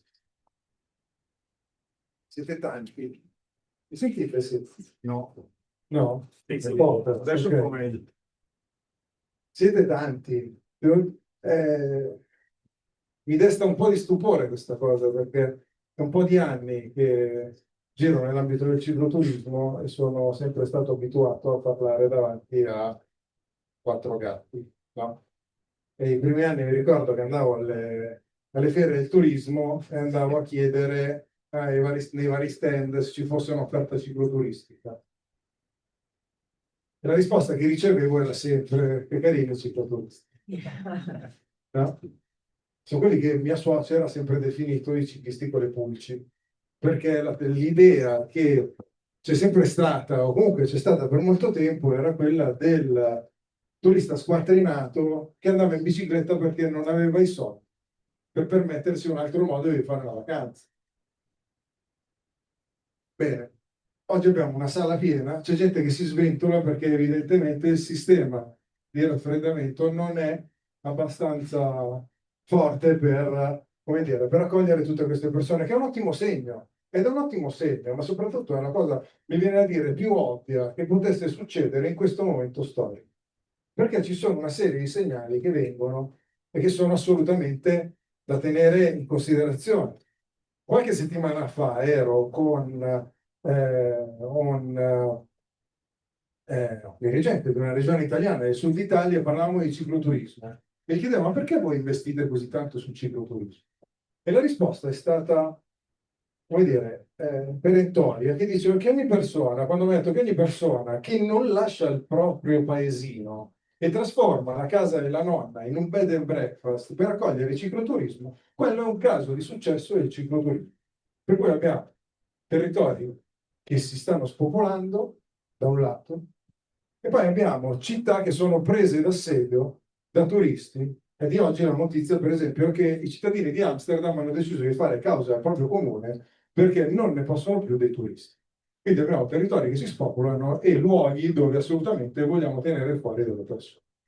In tutto questo, noi si parla di destagionalizzazione, ma quest'anno è successa una cosa incredibile, che i balneari si sono lamentati che le spiagge, cioè che non hanno fatto il tutto esaurito come al solito, almeno questo è avvenuto in Romagna, che credo che più o meno, non so come sia andata la questione in Veneto, ma sui giornali se ne è parlato in abbondanza. E il caso vuole che proprio in questo momento la sala si riempie di persone per parlare di cicloturismo. Questa qua è una cosa meravigliosa. Ora, cosa c'entra tutto questo? Vi dovrei raccontare cos'è la fiera del cicloturismo, forse. Ecco, per raccontarvi cos'è la fiera del cicloturismo, vi racconto una storiella molto molto breve che risale a circa 15 anni fa. Quando io e mia moglie stavamo facendo una vacanza in bicicletta nel sud della Spagna, stavamo facendo il giro dell'Andalusia e ci orientavamo utilizzando le cartine Michelin scala 1 a 250.000, quello che si usa per andare in giro in automobile, e non è un caso che siamo entrati a Siviglia di notte utilizzando l'autostrada in bicicletta. In quel momento io ho fatto un giuramento solenne. Siamo fatti un giuramento solenne, siamo guardati e abbiamo detto dobbiamo fare tutto il possibile per evitare che questa cosa si ripeta prima di tutto a noi, perché siamo stati fortunati di poterlo raccontare, no? Perché pedalare di notte in autostrada per entrare in una città è un'esperienza estremamente poco igienica, non so se qualcuno l'ha mai provato, però soprattutto dobbiamo fare in modo che questa cosa non si verifichi nei confronti di altre persone, no? Che non succeda ad altre persone. Cioè, perché? Perché fare le vacanze in bicicletta è una cosa meravigliosa, ma poi bisogna stare attenti a una serie di cose. Bene, la prima cosa che abbiamo fatto è stato creare un portale di informazione, lo abbiamo chiamato bikeitalia.it. Oggi questo portale di informazione è probabilmente la testata sulla bicicletta più letta in lingua italiana, facciamo circa 50 milioni di visualizzazioni all'anno, 5 milioni di visitatori unici. Questo non è bastato e anche sull'licitazione di alcune destinazioni turistiche con cui lavoravamo, abbiamo deciso di creare la fiera del cicloturismo. Che cos'è la fiera del cicloturismo? È il luogo dove abbiamo detto volevamo dare le informazioni alle persone per trovare da un lato l'ispirazione, dall'altro tutto il manuale, tutto quello che serviva per fare una vacanza in bicicletta. No? Perché poi alla fine, mettiamoci, non tutti hanno il coraggio di salire in bicicletta e partire, prendere una cartina Michelin e attraversare la Spagna o dopo. La prima edizione doveva tenersi a marzo 2020, Covid, abbiamo dovuto rimandare i 2 anni, benissimo, è stata l'occasione per farlo nel 2022 a Milano, è andata molto bene, abbiamo venduto tutti gli spazi, code di più di mezz'ora per entrare. La seconda edizione, terza e quarta edizione si è tenuta a Bologna, quindi fino a quest'anno che si è tenuta la quarta edizione, l'ultima appunto a Bologna, dove abbiamo raccolto 10 regioni italiane, 12 paesi a livello internazionale, abbiamo riempito 10.000 metri quadri a livello espositivo, abbiamo avuto circa 200 espositori, una quarantina di buyer, cioè tour operator stranieri principalmente, che sono venuti qua a incontrare i nostri operatori turistici che lavorano sul territorio per inserire il prodotto Italia all'interno del loro catalogo, per un totale di circa 800 appuntamenti stimati. E poi chiaramente siamo occupati anche di individuare alcuni trend. Abbiamo presentato il dato del rapporto ISNAF sul cicloturismo, e poi abbiamo appunto fatto degli approfondimenti e dato degli strumenti agli operatori per dire un pochino in che direzione sta andando il mondo. Abbiamo parlato di gravel, per esempio, abbiamo parlato di turismo esperienziale, abbiamo parlato di donne, perché le donne sono quel mondo, quella parte del cielo, si dice, ma anche il mondo della bicicletta, che è sempre un pochino messa da parte, che pure rappresenta il 50% della popolazione. No? Abbiamo chiesto ai nostri visitatori dove vorreste andare a pedalare quest'anno. 22.000 persone hanno partecipato all'evento, abbiamo chiesto loro dove volete andare a pedalare. Il sondaggio, chiaramente non tutti hanno risposto, perché poi le cose vanno in questo modo. La risposta è stata: in Italia, al primo posto, il Veneto. Okay. Il Veneto è la prima destinazione, la destinazione preferita dai visitatori della Fiera del Cicloturismo. Secondo posto è Friuli Venezia Giulia, terzo posto Emilia Romagna, cioè i visitatori della Fiera del Cicloturismo sono venuti in Emilia Romagna per dire che volevano andare in Veneto e quindi li abbiamo accontentati. Abbiamo portato la Fiera del Cicloturismo in Veneto, a Padova, che si terrà appunto la prossima edizione il 27-29 marzo, e colgo l'occasione poi per ringraziare la Regione, la Camera di Commercio, Fiera di Padova ovviamente, per tutto quello che è stato messo in campo per riuscire a completare questa operazione. Ora, abbiamo chiesto anche rispetto all'estero dove volessero andare. Al primo posto c'era la Francia, al secondo posto la Slovenia, al terzo posto la Spagna. Basta che si mangia, insomma. Quindi 27-29 marzo a Padova, Fiera di Padova. Non torna la Fiera del Cicloturismo, perché vorrei chiarire una cosa: non stiamo parlando di un ritorno della fiera di biciclette. Stiamo parlando di una fiera di turismo in cui ci sono le biciclette. Ma non è mica detto. Perché questa specificazione? Perché per fare turismo in bicicletta non serve una bicicletta particolare. Puoi utilizzare la bicicletta di tuo nonno, puoi noleggiarla, puoi prendere usare la bicicletta da corsa, puoi comprare la grave da 14.000 euro, puoi utilizzarla in bike, puoi fare quello che vuoi. Quindi ci tengo particolarmente a questa cosa per dire che la Fiera del Cicloturismo è una fiera di turismo in bicicletta. E come dire, nell'accordo che è stato preso con Fiera di Padova, che riguarderà i prossimi 3 anni, c'è un sottinteso molto importante, che è: ci mettiamo insieme per fare una cosa, che è per realizzare il più grande evento al mondo sul cicloturismo. Ci siamo messi insieme per realizzare il più grande evento al mondo sul cicloturismo. Cioè vogliamo che Padova, il Veneto, l'Italia diventi il luogo in cui da tutto il mondo ci si sposta, si va lì per sviluppare il cicloturismo, ovunque sia. E vi dirò che sarà abbastanza facile la cosa, perché secondo un rapporto dell'ATTA, l'Adventure Travel and Trade Association, insieme alla European Cyclist Federation, l'Italia è la prima destinazione per i cicloturisti come destinazione dove vogliono andare a pedalare. E quindi portare tutta questa gente in Italia non sarà particolarmente difficile, ma ci sono delle sfide. Ora, nella prossima fiera del cicloturismo faremo una serie di cose. Per esempio, una cosa su cui stiamo lavorando su uno strumento di intelligenza artificiale di assistenza a chi si vuole avvicinare al cicloturismo. Voi immaginate un assistente che vi aiuti a superare le paure che riguardano una vacanza in bicicletta, no? Che sono le domande che poi che mi sentivo fare io quando facevo il viaggio in bicicletta. Ma se buchi cosa fai? Che è una domanda che uno a un certo punto può pure risolvere. Ma se diventa buio cosa fai? Ma se devi andare da un posto all'altro, cosa fai? Allora tutte le questioni che riguardano la ferrovia, il treno, eccetera, eccetera, no? Anche per esempio come scegliere una destinazione, quanti chilometri sono adatti per me, che magari sono uno che, no, avete presente tutti quelli che dicono che hanno l'amico che si depila le gambe tutte le mattine e che dice vieni a fare un giro con me in bici, non ti faccio niente.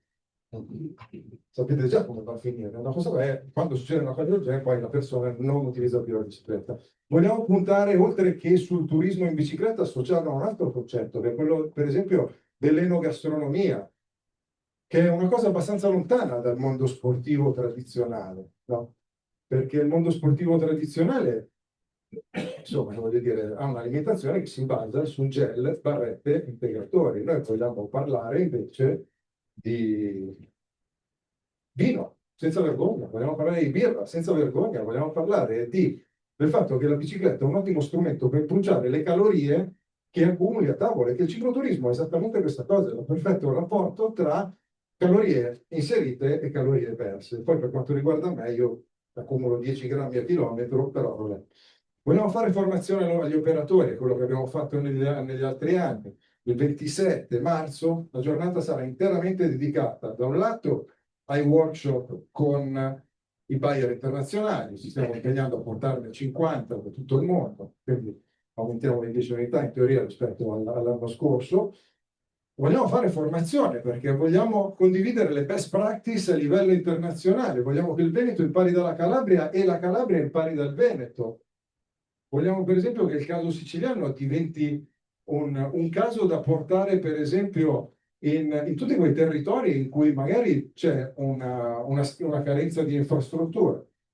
E poi vogliamo lavorare sull'integrazione, l'aggregazione dei ciclismi plurale. Cosa vuol dire? Vuol dire tutte le cose di cui abbiamo parlato, per cui sicuramente coinvolgeremo in tutto ciò che è la vacanza in bicicletta le associazioni storiche che si occupano di questa cosa, quindi Federazione Italiana Ambiente e Biciclette, FIAP, ma anche l'INBA, no? Sono quelli che si occupano dei sentieri della mountain bike, per esempio, Legambiente, eccetera.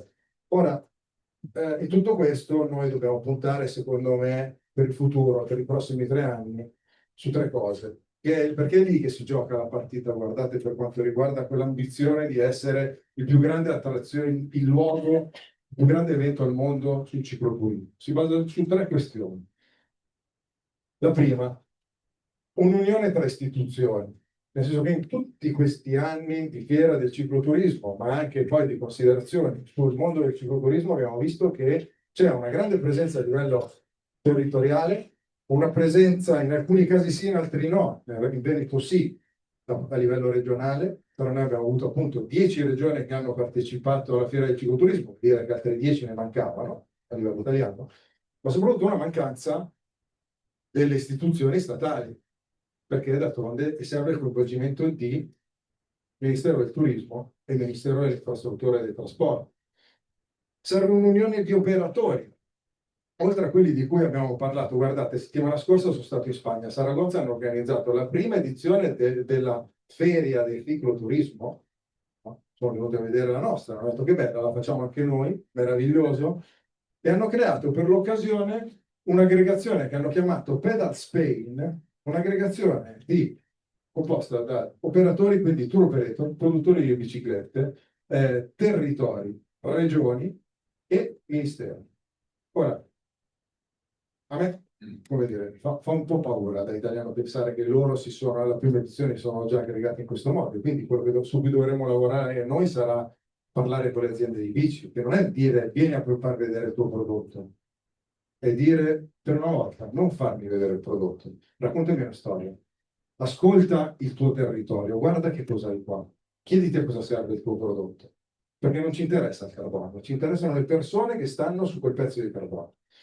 E l'ultimo punto, che è la cosa più importante, il tema è la sicurezza stradale, che deve essere l'asse portante di qualunque ragionamento che riguarda il cicloturismo, perché non ci può essere cicloturismo, non ci può essere cicloturismo senza sicurezza stradale, non ci può essere turismo senza sicurezza.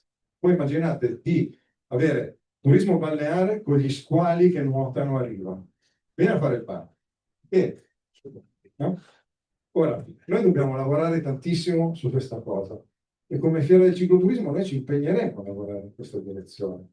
Abbiamo 3 anni davanti di lavoro insieme alla Fiera di Padova e, insomma, lavoriamo in questa direzione con l'aiuto di tutti voi. Siete tutti invitati, chiaramente, uscendo troverete una cartolina di reminder con le date anche belle, la potete attaccare in ufficio al frigo, c'è scritto il bici ovunque, eccetera. Insomma, ci vediamo il 27 e 29 marzo 2026 Padova. Grazie.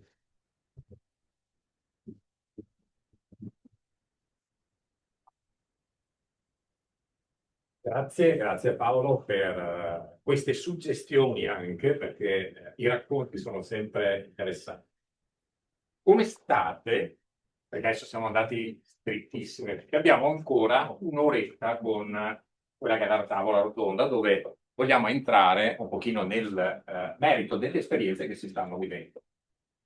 Prima volevo fare un po' di introduzione, perché tutte le cose che sono uscite oggi, combinazione, sono allineate con qualche riflessione che volevo mettere sul tavolo. Chiedo se le slide in PDF possono essere messe, che mi sono di supporto. Intanto faccio una domanda. Quanti operatori privati ci sono in sala? Alzate la mano. Lì. Ok. Va bene, buono, interessante. Quello che è uscito oggi mi fa fare 2 domande. La prima che è una domanda di altri tempi per un certo aspetto, ma il cicloturismo è un turismo di nicchia o no? E l'altra cosa è, oggi, che significato diamo alla parola cicloturismo? Sulla prima domanda, al di là del primo dato che va aggiornato, perché ho preso un dato 2023 che avevo preso velocemente, però lascio solo questa considerazione. Se leggete quei numeri, ci stanno dicendo, prendete questi numeri non con la precisione della virgola, mato o macro, ma ci stanno sostanzialmente dicendo una cosa. 1/3 degli abitanti di quelle nazioni usa la bicicletta. Se andiamo per estensioni, perché chiaramente i comportamenti ciclistici sono diversi in base anche alla cultura locale, è chiaro che in Olanda o in Germania sappiamo che le cose funzionano diversamente. Però stiamo parlando di 1/3 delle popolazioni, stiamo parlando di centinaia di migliaia di milioni di persone. Quindi alla prima domanda, ma è un fenomeno di nicchia? La risposta oggi è no. No, assolutamente no. Sta diventando un fenomeno di massa, però va interpretato. Perché va interpretato? Perché fino al 2015, che è diciamo grosso modo l'anno di deviazione di un qualcosa che è successo, noi avevamo il mondo sportivo e il mondo cicloturistico, che oggi lo chiamiamo leisure, ma una volta era cicloturismo, viaggi di sé. Perché il resto erano le biciclette che si usavano in città. Ovviamente in Italia abbiamo una storia importante nell'uso cittadino della bicicletta, ma era altra cosa rispetto al concetto di oggi nel 2025 siamo in una condizione di questo tipo. Già l'aveva anticipato il dottor Sisto, ma io vado ancora un pochino più a fondo di questa cosa, perché è estremamente intrecciata questa cosa. Noi abbiamo il mondo race muscolare, perché oggi dobbiamo usare questo termine muscolare per capire che ci sono 2 tipologie di bici, che è rimasto, diciamo, sostanzialmente quello di un tempo. Okay? Abbiamo il leisure che si è molto articolato, perché l'introduzione delle biciclette a pedalata assistita non solo lo ha articolato, e quindi ci sono molti modi di intendere il leisure. C'è il fenomeno grave che è entrato nel leisure. Ma il tema vero è che quelli dopo lo vediamo nei numeri, che quel contesto che una volta anche rispetto allo sportivo era più piccolo, perché chi viaggiava in bici proporzionalmente erano meno persone di quelle che usavano la bicicletta nello sportivo. Oggi invece sono enormemente più grande e la prospettiva è che sia 2 volte enormemente più grande. In mezzo c'è quella cosa che è un po' un'ibridazione, che io ho voluto chiamare Adventure, mi suonava bene così, quindi prendetela semplicemente un nome messo lì.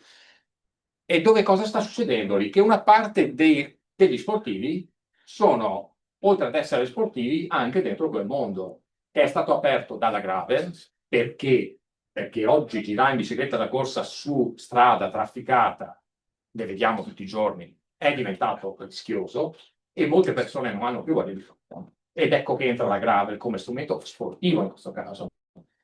E tutti quelli più o meno dalla mia età in su, io sto resistendo con la bicicletta muscolare a fare i miei 1500 metri di dislivello, ma ogni tanto quando inizio a fare fatica mi sto chiedendo, ma non è che posso prendermi una pedalata assistita? E quindi molte persone che una volta magari avrebbero abbandonato la bicicletta perché non più in grado, poi chi fa un po' sport c'ha la testa a casa, perché si ricorda di quando aveva 20 anni e pretende di continuare a avere e fare le cose che faceva a 20 anni e ovviamente non è possibile. E quindi l'e-bike è diventato un compendio bellissimo. Ma l'e-bike è diventato quel compendio dove oggi vediamo succedere una serie di cose. Questi sono un po' di numeri, ma li hanno già presentati. Volevo solo soffermarmi anche sulla modalità di utilizzo, perché anche qui, da un'idea di cicloturismo che era viaggio, le condizioni stanno cambiando tantissimo, perché queste trasformazioni del prodotto che hanno portato trasformazioni di mercato hanno fatto crescere in maniera enorme quello che è il turismo stanziale. E se vediamo, qui ci sono dei dati anche questi, prendeteli a grandi linee, perché sono interpolazioni. Ho giocato con l'intelligenza artificiale, lo dico subito. Sono andato a recuperare dei dati, altri sono interpolati, c'è una proiezione, una proiezione. Però vedete in fondo la quota e-bike, che cosa sta succedendo. E sul 2030 c'è un'ipotesi di arrivare al 50% delle biciclette che sono in circolazione che sono bici elettriche. Cosa comporta questa cosa? Che non parliamo più di cicloturismo come fenomeno globale, ma dobbiamo iniziare a parlare in modo molto più specifico, perché l'abbiamo già visto, è stato detto da dottor Sisto e anche da Diego Gallo, iniziamo ad avere dei segmenti con esigenze particolari specifiche e l'offerta ha il compito di assecondare ovviamente quello che è il comportamento del mercato. Ma c'è un altro tema che volevo metterlo oggi, e poi ovviamente un po' lo toccheremo all'interno della tavola rotonda, che sta succedendo questa cosa. Riguarda meno ovviamente le reti ciclabili e le piste ciclabili. Lì c'è l'immagine che viene dopo in quel caso. Però questo è un fenomeno che sta esplodendo e riguarda la montagna. E siccome prima è stato detto da Pinzuti, il mare quest'anno sembra essere, diciamo così, andato un po' in stagnazione, non dico calato, un po' in stagnazione. La montagna ha avuto i problemi che non è problema dell'overtourism. Adesso lo dico in modo cruento, passatemelo, è il problema che c'è gente che muore. Perché fa sciocchezze, non rendendosi conto di cosa vuol dire. E qui succede la stessa cosa, esattamente la stessa cosa. E qui c'è un problema articolato. Perché? Perché c'è un problema di competenze di chi usa la bici e c'è un problema di competenze dell'offerta. In questo momento storico mancano tutte e due.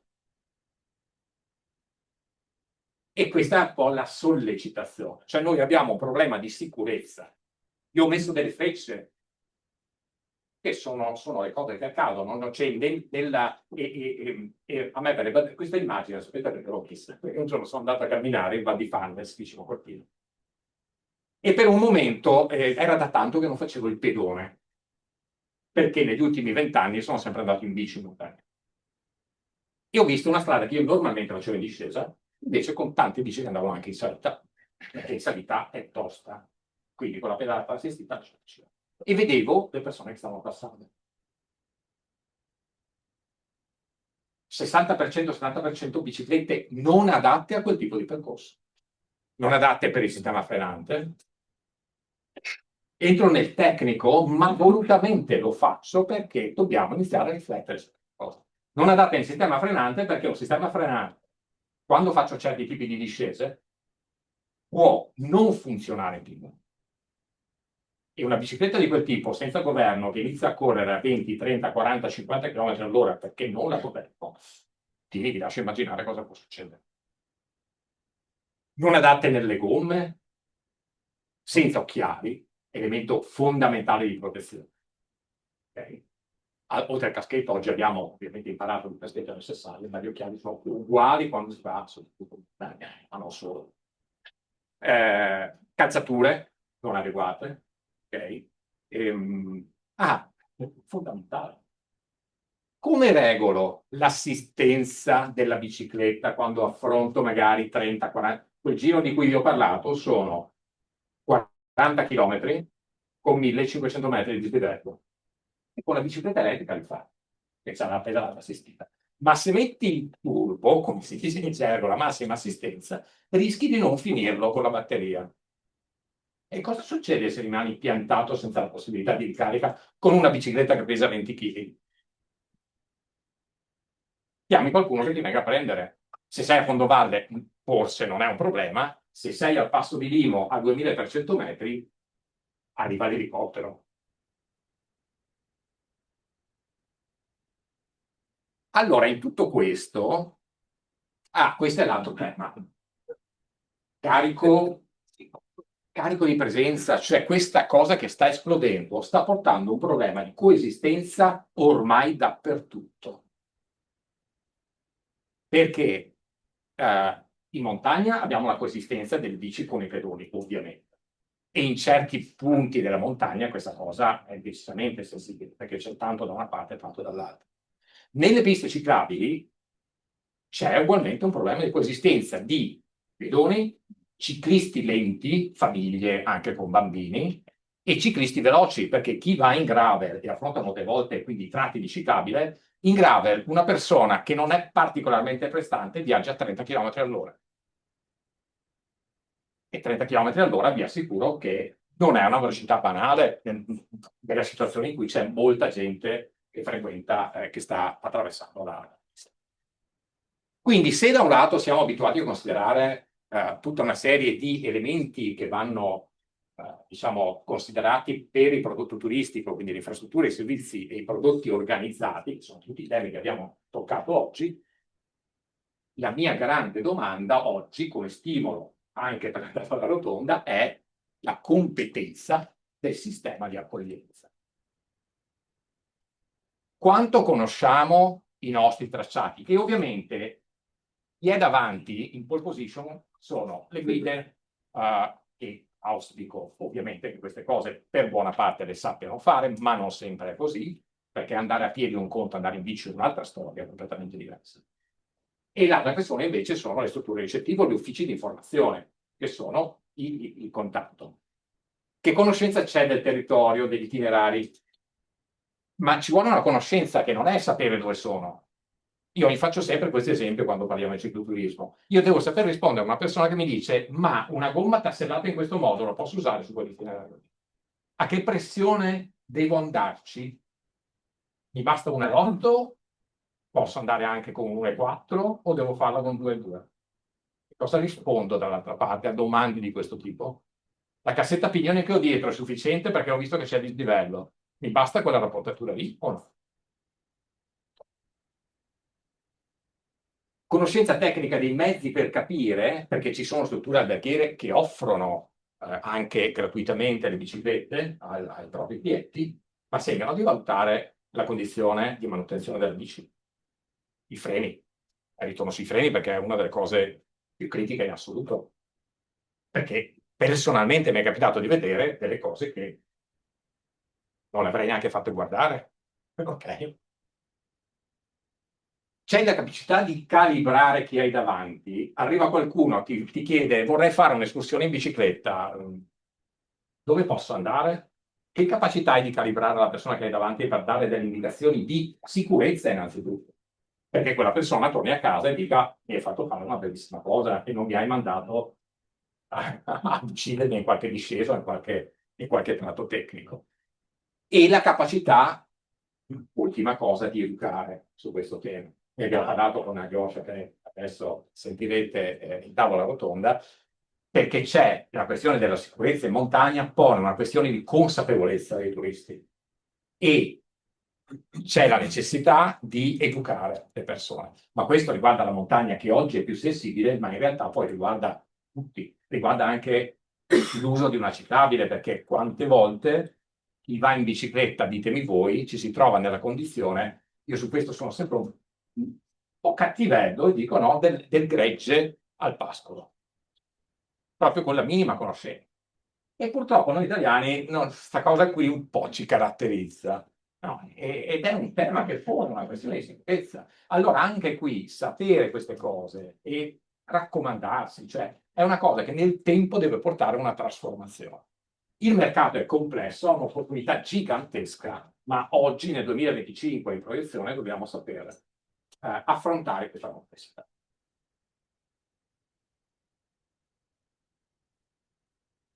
Siamo al tavolo, iniziamo la nostra conferenza, andiamo con Alyosha Otta, direttore Italia dell'Ente Europeo per il Turismo.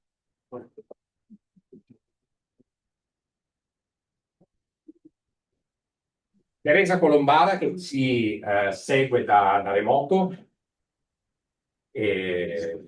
Teresa Colombara è neodirettore della Fondazione Marca Treviso, quindi una delle DMO attive, diciamo, nella forma evoluta, potremmo dire, all'interno della Regione Veneto, quindi con struttura organizzativa operativa. Elisa Zappelli, titolare di Itinerant SRL, tour operator, che nasce come tour operator cicloturistico, e poi lei ci racconterà la lavorazione in atto. Alda Bordignon, che è il referente per l'ente gestore della ciclabile Treviso Stiglia, quindi referente della Federazione dei Comuni della Costa Ferese, e Giuliano Vantaggi, direttore operativo per la promozione turistica, marketing territoriale e progetti strategici della Regione Veneto.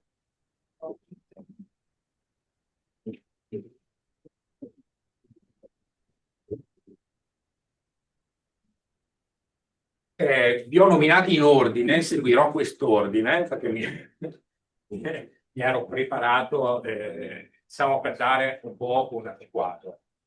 La Slovenia è sicuramente una destinazione, diciamo, un territorio che in qualche modo potrebbe assomigliare, anche se è uno Stato nazionale, però per dimensioni e anche per struttura, un pochino alla regione Veneto, quindi dal mare piccolino fino alle montagne. E chiederei ad Alyosha proprio, partendo da come la Slovenia ha interpretato, sta interpretando il segmento cicloturistico, quindi l'offerta cicloturistica. Come vi siete preparati e che cosa avete in atto? Grazie. Beh, intanto buongiorno a tutti, grazie mille dell'invito di essere oggi qui con voi a parlare di questa bellissima tematica, il cicloturismo, che personalmente, ma anche ovviamente a livello di nazionale Slovenia, è una tematica che ci è molto a cuore. Quindi davvero grazie per questo invito. Ovviamente essere a Venezia per me è sempre un onore e piacere venire a Venezia. E ovviamente lavorare con la Regione Veneto, perché lavoriamo davvero molto con la Regione Veneto, lavoriamo tanto con gli operatori turistici, facciamo sempre dei workshop anche in Slovenia. A me piace sempre la Venezia, ovviamente in centro, ma anche nella provincia, ovviamente siamo stati davvero tante volte. E quindi sono davvero lieto di poter oggi dare un po' di indicazioni che vengono dalla Slovenia per quanto riguarda il mercato del cicloturismo. Comincio solo con qualche numero. La Slovenia ovviamente già da anni investe nel prodotto del cicloturismo, quindi il cicloturismo oggi raffigura uno dei prodotti principali all'interno del turismo outdoor. Il turismo outdoor fa circa un quarto degli arrivi del turismo internazionali e anche nazionali della Slovenia, quindi insieme al turismo del benessere, il turismo culturale e ovviamente trasversalmente il turismo gastronomico è uno dei prodotti di punta della Slovenia.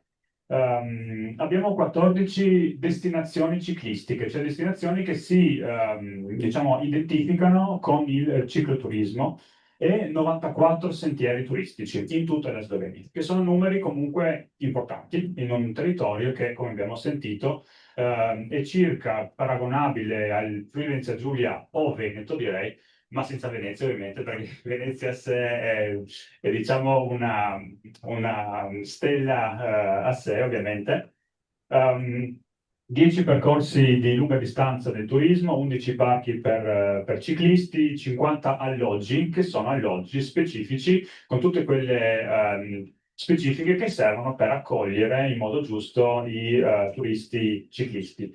Abbiamo poi cercato di rispondere a qualche domanda, dare un po' di motivi perché oggi la Slovenia può essere vista come una destinazione forte per il cicloturismo. Abbiamo anche sentito le parole del collega Pinzuti, che saluto, e anche posso dire che la Slovenia è stata espositore ovviamente della fiera del cicloturismo già dall'inizio, già da Milano, perché tanti operatori scelgono ovviamente di presentare il proprio prodotto. Quindi un po' di motivi perché la Slovenia è riuscita in tutti questi anni a diventare una destinazione molto amata dal cicloturismo, addirittura solo dietro la Francia, che è la destinazione, cioè la destinazione che fa più arrivi al mondo, no?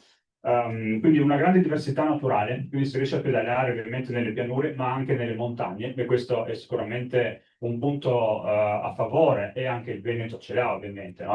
Avendo le pianure, poi le montagne dove si possono fare grandi dislivelli. La mountain bike e i bike park sono sicuramente degli investimenti che vengono affrontati, ma quelli poi attraggono turisti internazionali, la possibilità di fare tante vacanze in famiglia, in bici, tanti percorsi poi ciclistici tematici. Abbiamo creato diversi percorsi ciclistici tematici, la Juliana Bike ad esempio, la Green Gourmet Route, la Green Wellness Route, la Route delle capitali, quindi sono tutti prodotti creati ad hoc per attrarre un turismo di alta gamma, cicloturismo ovviamente. Poi le città, che sono città che devono essere adatte alle biciclette, quindi tanti spazi aperti, comunque una progettazione delle città con l'ottica del turista, Ljubljana, Capodistria, Maribor, le città principali. E poi tante altre, diciamo, investimenti di conseguenza. Tutto poi deriva anche, tutto questo pacchetto poi deve essere anche presentato nei mercati internazionali in un certo modo, e qui utilizziamo molto anche i grandi nomi del turismo sloveno, che non è un caso che siano ovviamente nati e cresciuti in Slovenia, perché già da piccoli gli sloveni abbiamo, io ho la doppia cittadinanza, quindi anche se ho sempre vissuto a Trieste, mi piace molto anche a me andare in bicicletta. Questa anima sportiva è molto forte in Slovenia, e quindi Tadej Pogacar, Roglic, tutti i grandi sportivi sloveni hanno quest'anima. Ci va bene. Sì. Sul sicuro. Sì, diciamo che avendo tutti questi campioni si riesce poi a essere visti a livello internazionale come una destinazione dove davvero lo sport, già da piccoli, ma poi ovviamente ai grandi nomi, ha una rilevanza importante. E ci siamo chiesti perché la Slovenia ha così tanti campioni, no? E anche qui, grande diversità geografica, accessibilità delle strutture sportive, quindi ogni comune ha una propria palestra, si investe molto, ecco, in questo settore, una ricca tradizione sportiva, e agli sloveni piace vivere in modo attivo. A tanti sloveni piace andare in bicicletta, fare le scampagnate, fare escursionismo, e anche la mentalità ovviamente è sportiva. E quindi tutto questo poi ci ha permesso di andare già da molti anni, ovviamente, nella direzione di creazione di prodotti di itinerari cicloturistici. E quindi oggi tante destinazioni investono in questa ottica. Quindi questo è una cosa che stai raccontando, Josh, sicuramente che nasce anche da un sentito del territorio, cioè della comunità. Mi ricollego anche a quello che diceva Diego Gallo. Quindi il fatto che sia favorito proprio per un'indole che comunque lo sloveno ha come abitante, e quindi è stato per voi in qualche modo abbastanza, non dico automatico perché queste cose non sono mai automatiche, però in qualche modo po' più facile magari proporre questo tipo di prodotto. Certo, si è visto già da molti anni, ad esempio ho colleghi, anche amici sloveni che hanno 5-6 biciclette a casa, no? Dalla muscolare, tutti i tipi di gravel, del mountain bike, però essendo anche la Slovenia piccola e anche accessibile, cioè facilmente accessibile, si può andare a fare sia un giretto in bici oppure in montagna a fare il mountain bike, perché ho visto prima, no? E qui si aprono tutte queste cose. Direi che tutto deve partire dal basso e poi anche dall'alto. Ovviamente un'altra cosa che mi piaceva sottolineare è che anche il Ministero della Slovenia, l'ente sloveno del turismo, fa parte del Ministero dello Sviluppo Economico del Turismo, ma da 2 anni a questa parte hanno incluso anche lo sport. Quindi il nostro Ministero è anche il Ministero dello Sport. E quindi oggi noi, come ente sloveno del turismo, direttamente cofinanziamo o organizziamo con bandi pubblici, ovviamente, molti eventi sportivi che nascono in Slovenia. Quest'anno ne abbiamo fatti 86 di eventi sportivi, qua parlo proprio un po' più in generale, quindi dalle maratone, le ultra trail, le biciclette, l'età del Tour de France. L'età del Tour de France, pensate che aveva a 1200 partecipanti ed è la tappa che ha più, questo ho letto, più partecipanti internazionali di tutte le altre tappe che fanno in giro per il mondo. Quindi questi dati sono dati alla mano che vogliono dire che ci sono davvero tante possibilità in Slovenia di fare cicloturismo, prendere le bici a noleggio, avere la bicicletta, diciamo, nuova. È nato anche un nuovo turismo, ad esempio, vanno a vedere dove è nato Tadej Pogacar. No? Quindi c'è il paesino di Fomenda. Di partire sempre. Vanno a vedere dove è nato e cresciuto Tadej Pogacar, e ad esempio adesso Pogacar farà la tappa in Lombardia il sabato 11, e domenica invece fa un evento a casa dove si va a pedalare con lui da Commenda fino al monte Carvavez. Poi ti chiederò dopo nell'altro giro qualche dettaglio su questo tema che mi immagino. Arriva da solo. Lui parte dopo, parte dopo e poi si passa. C'è collegata Teresa Colombara della PMO di Treviso? Sì, ecco. Buongiorno. Quindi, venendo sempre a territori, volevo chiedere, la PMO di Treviso è in una fase di diciamo rilancio, riorganizzazione e rilancio rispetto a quella che era il sistema organizzativo precedente. So che c'è un grande focus sui prodotti turistici e quindi sul tema, in questo caso specifico del cicloturismo, considerando che tra l'altro la provincia di Treviso è una provincia anche diversificata, no? Quindi abbiamo le zone collinari, la parte pedemontana, la parte di pianura con le ciclabili. Qual è l'indirizzo e l'intenzione delle PMO su questo tema? Mi sentite? Sì, forte e chiaro. Perfetto. Bene. Buongiorno a tutti. Porto innanzitutto anche i saluti della Presidente Giulia Casagrande che era impegnata e non è qui con noi. Dunque, per quanto riguarda DMO Treviso, diciamo siamo in un momento di riorganizzazione, quindi abbiamo a bocce ferme ristabilito un po' quelli che devono essere le priorità. A inizio anno abbiamo lavorato su un piano strategico che andrà fino al 25-27, che vede un grandissimo focus sui cluster di prodotto. Uno di questi è proprio il cicloturismo.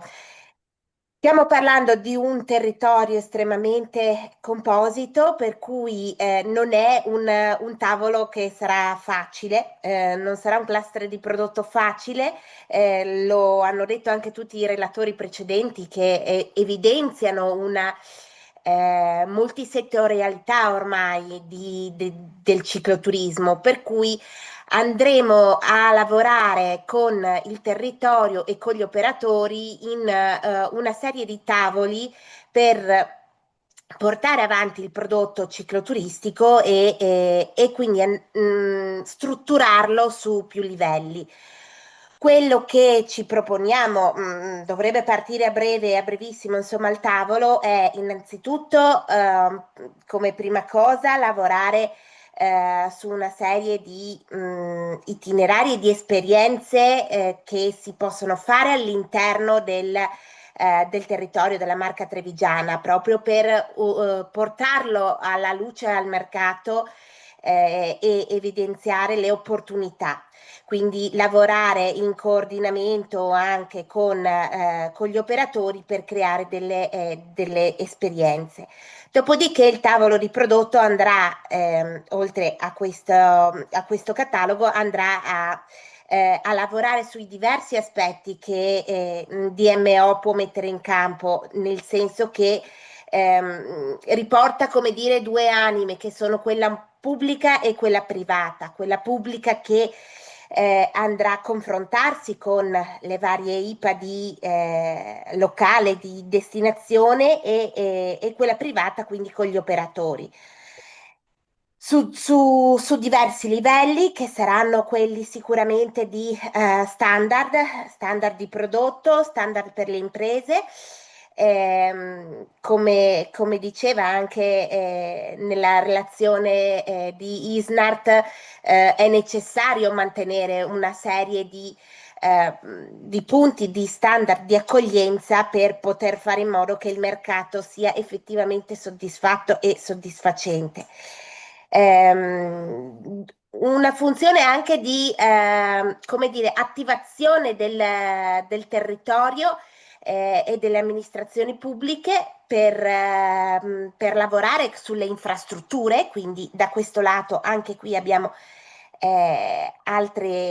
come dire, altri binari su cui corre il lavoro della DMO e anche di formazione, come anche metteva insomma, in campo Claudio diceva è necessario lavorare con gli operatori anche sull'informare i cicloturisti. E in ultimo, appunto, relazionarsi con i vari interlocutori sulla parte anche di eventi che rappresentano nella Marca Trevigiana un elemento importante e che ha fatto che raccoglie, che dà voce al tema del cicloturismo sui vari aspetti, insomma.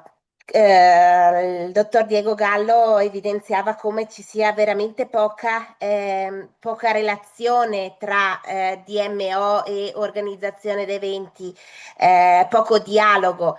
L'intenzione è quello di lavorare appunto sui tavoli di prodotto e per DMO essere presente e supportare l'azione degli operatori anche in questo. Grazie Teresa. È il tema che dopo chiederò a più di qualcuno proprio del tema della relazione, perché la questione del prodotto pone questo elemento imprescindibile. Chiamo in causa Elisa Zambelli di Grabike, perché parlando di prodotto come tour operator voi avete una storia di trasformazione che in qualche modo probabilmente coincide, io immagino, con quello che è il cambiamento del mercato. Quindi da quando siete nati ad oggi, contaci in modo breve cos'è successo e cosa state facendo in questo momento. Buonasera, sono Elisa Zambelli di Itinera, siamo un piccolo tour operator di Verona. Sì, coincido molto con tutti i racconti che ci sono stati. Allora, noi siamo nate nel 2009, parlo al femminile perché è un'azienda al femminile. Adesso siamo in 7, diciamo, stabili, una piccola azienda, ma comunque diciamo, la quota femminile ha sempre la maggioranza. Quando siamo nate nel 2009 era una micro azienda, quindi una persona sola, molto appassionata e nel 2009 voleva portare, cioè il prodotto principale era quello della ciclovacanza di gruppo per gli italiani in Europa o in Italia, in altri luoghi rispetto a Verona. Quindi era proprio un prodotto per gruppi, un prodotto con due accompagnatori, col van di supporto, con moltissime cose incluse, cene, picnic, visite. era nato, diciamo, con questa grande passione e definendo un prodotto molto anche complesso, quello che vendiamo oggi in qualche modo, ma a prezzi ben diversi e una clientela totalmente diversa. Infatti, se nel 2009 ci rivolgevamo solo a un pubblico italiano, nel tempo questa cosa si è trasformata radicalmente. E, tra l'altro, probabilmente è utile sapere, dal momento che sono in questo luogo, che il nostro nome prima era Simonetta Bike Tours, quindi forse qualcuno lo conosce come questo nome. Infatti, nel frattempo, tra le varie trasformazioni radicali, c'è stato anche quello del brand, insomma. Infatti, da un tour operator che parlava a una clientela italiana, ci sono state varie problematiche che hanno portato poi a questa evoluzione e trasformazione. Delle problematiche importanti sono state innanzitutto la stagionalità, cioè lavorare con gli italiani ci portava ad avere 2 mesi di lavoro e dopodiché a finire la parte attiva, insomma era molto breve la nostra la nostra stagione, diciamo, del tempo.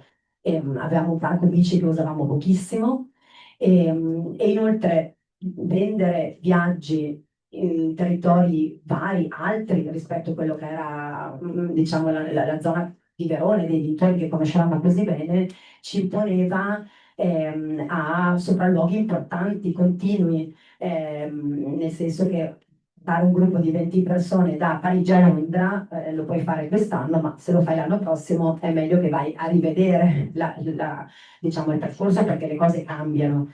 E quindi questo per noi che cercavamo di lavorare al massimo era un impedimento, ci imponeva, e anche un costo, ci imponeva tutta una serie di attenzioni per poi magari vendere 2 partenze del Verona, Parigi-Londra, che a un certo punto della nostra storia sono risultate troppo pesanti. Quindi piano piano abbiamo iniziato a rivolgerci al cliente straniero. E non solo al cliente straniero, ma abbiamo iniziato a pensare che la nostra zona potesse essere interessante e nel tempo c'è stata proprio questo cambio di pelle, questa trasformazione radicale da appunto clientela italiana di gruppo e così tutti questi viaggi complessi come ci eravamo detti, a invece un cliente straniero che viene nella nostra zona. La nostra zona vuol dire nord-est, diciamo, però questo ci permetteva di mantenere un'alta competenza su quello che facevamo, perché erano percorsi, territori che noi conoscevamo bene e quindi potevamo anche vantarci di dire siamo dei local, noi vi parliamo di cose che conosciamo, monitoriamo i cantieri, monitoriamo i cambiamenti, le novità. E è stata anche una consapevolezza che abbiamo acquisito piano piano che questo era il nostro punto di forza, perlomeno questa è la nostra storia di un capovolgimento totale. Anche a livello di prodotto, quello che prima era all'inizio appunto è stato un viaggio guidato di gruppo, eccetera, eccetera, e ora diciamo le nostre partenze maggiori, il numero di partenze, non di partecipanti, ma di partenze, sono i viaggi self-guided, quindi tutto quel mondo che è spinto soprattutto dopo il Covid, quindi dopo la pandemia proprio c'è stato per noi strutturare tutto questo tipo di offerta, cioè il viaggiatore, diciamo, un lavoro in bassa stagione di capire che tipo di offerta volevamo, tutta una profondità di contenuti che però sono consegnati su un'app, quindi diciamo digitalmente, certo, il viaggiatore lo si incontra all'inizio del viaggio, ma dopo non c'è una guida, ma c'è l'autonomia, con tutti i vantaggi o gli svantaggi. È un tipo di viaggiatore diverso che deve sapere che insomma deve avere una certa autonomia, ecco, e quindi anche lì, come diceva Claudio, certe volte trovi persone che si sovrastimano o che non sanno esattamente, perciò ecco, il tour operator deve accompagnare e saper, diciamo, anche risolvere tutte le problematiche che ci sono da chi magari pensa di poter fare, dopo non riesce a fare. Altre importanti novità nel nostro piccolo sono le esperienze, come si diceva, lo perlomeno per noi veniamo dal grande mito del viaggio in bicicletta e mai pensavamo 15 anni fa che invece la giornata in bicicletta potesse avere il suo senso. Invece è stata una degli altri temi con i quali ci siamo confrontati e abbiamo tantissime persone che appunto dal nostro punto di partenza, appunto noleggio di Verona, salgono sulla bicicletta e anche lì spesso, ma non solo, utilizzano un'app per scoprire il territorio, magari andando a fare degustazione. Quindi sicuramente è un tipo di cliente che apprezza sì pedalare, ma anche mangiare, bere e spesso vuole l'e-bike perché va bene pedalare ma senza troppa fatica. Volevo raccontarvi altre novità, ma insomma queste sono un po' le principali. Ecco, poi chiaramente evolvendo è entrato anche tutto il livello di lavoro B2B, quindi anche quella è una cosa che si impara a gestire quando c'è un certo tipo di competenza ed è comunque adesso diciamo un terzo dei nostri viaggiatori, poi a seconda delle varie tipologie di prodotto, ma insomma da un quarto alla metà dei viaggiatori ci arrivano tramite appunto prodotti, rapporti con altri operator internazionali o agenti e anche quello per noi è stato importante. Ecco, questi qua sono alcuni dei cambiamenti. Mi Grazie, sembra, Claudio. mi sembra Mi sembra interessante, dopo nel secondo giro di domande, toccheremo anche qui un po' il tema delle relazioni con il territorio, che farò a tutti in questo senso, perché ognuno ha la sua come posso dire, traiettoria, ed è interessante per capire alcune meccaniche. Vengo da Bordignon, quindi parliamo della Treviso Postiglia, Sì. che è un caso di eccellenza per quanto riguarda la gestione di un percorso ciclabile, con un qualcosa che effettivamente non è sicuramente usuale da parte di un, chiamiamolo ente pubblico, perché poi in effetti tale è. E raccontaci un pochino come nasce, perché avete accettato questa sfida, a che punto siete oggi nella gestione, e dopo anche a te, Alda, chiederò qualcosa sul tema delle relazioni, no? Perché oggi questa prima domanda c'è principalmente infrastruttura, Certo. giusto? Allora, abbiamo accettato questa sfida perché eravamo dei pazzi, secondo me. Siamo partiti totalmente inconsapevoli di cosa sarebbe accaduto poi. Diciamo che noi eravamo un'unione di comuni che aveva già 20 anni, oggi ha 25 anni, quindi un'abitudine a lavorare di una decina, 12 amministrazioni che tutte le settimane si confrontano e ci occupavamo non solo di servizi al territorio, ma anche di sviluppo del territorio. Avevamo proprio al nostro interno, tra le altre cose, due anime, quella turistica, quindi la competenza e il turismo avevamo avuto riconosciuto forse il primo marchio d'area in Veneto, ed avevamo appunto facevamo la manutenzione del verde per l'Ostiglia, per i nostri 5 comuni, perché quando l'Ostiglia è arrivata un po', tra virgolette, calata dall'alto, voluta in realtà fortissimamente dal territorio, ma quando è arrivata bisognava tagliare l'erba. E chi lo fa? Vabbè, diamo i nostri fondi alla federazione e facciamo che torniamo a Cuppi Federazione. Noi ci chiamiamo federazione perché siamo l'unione di due unioni nella storia, ma in realtà siamo un ente pubblico vero e proprio, un'unione vera e propria.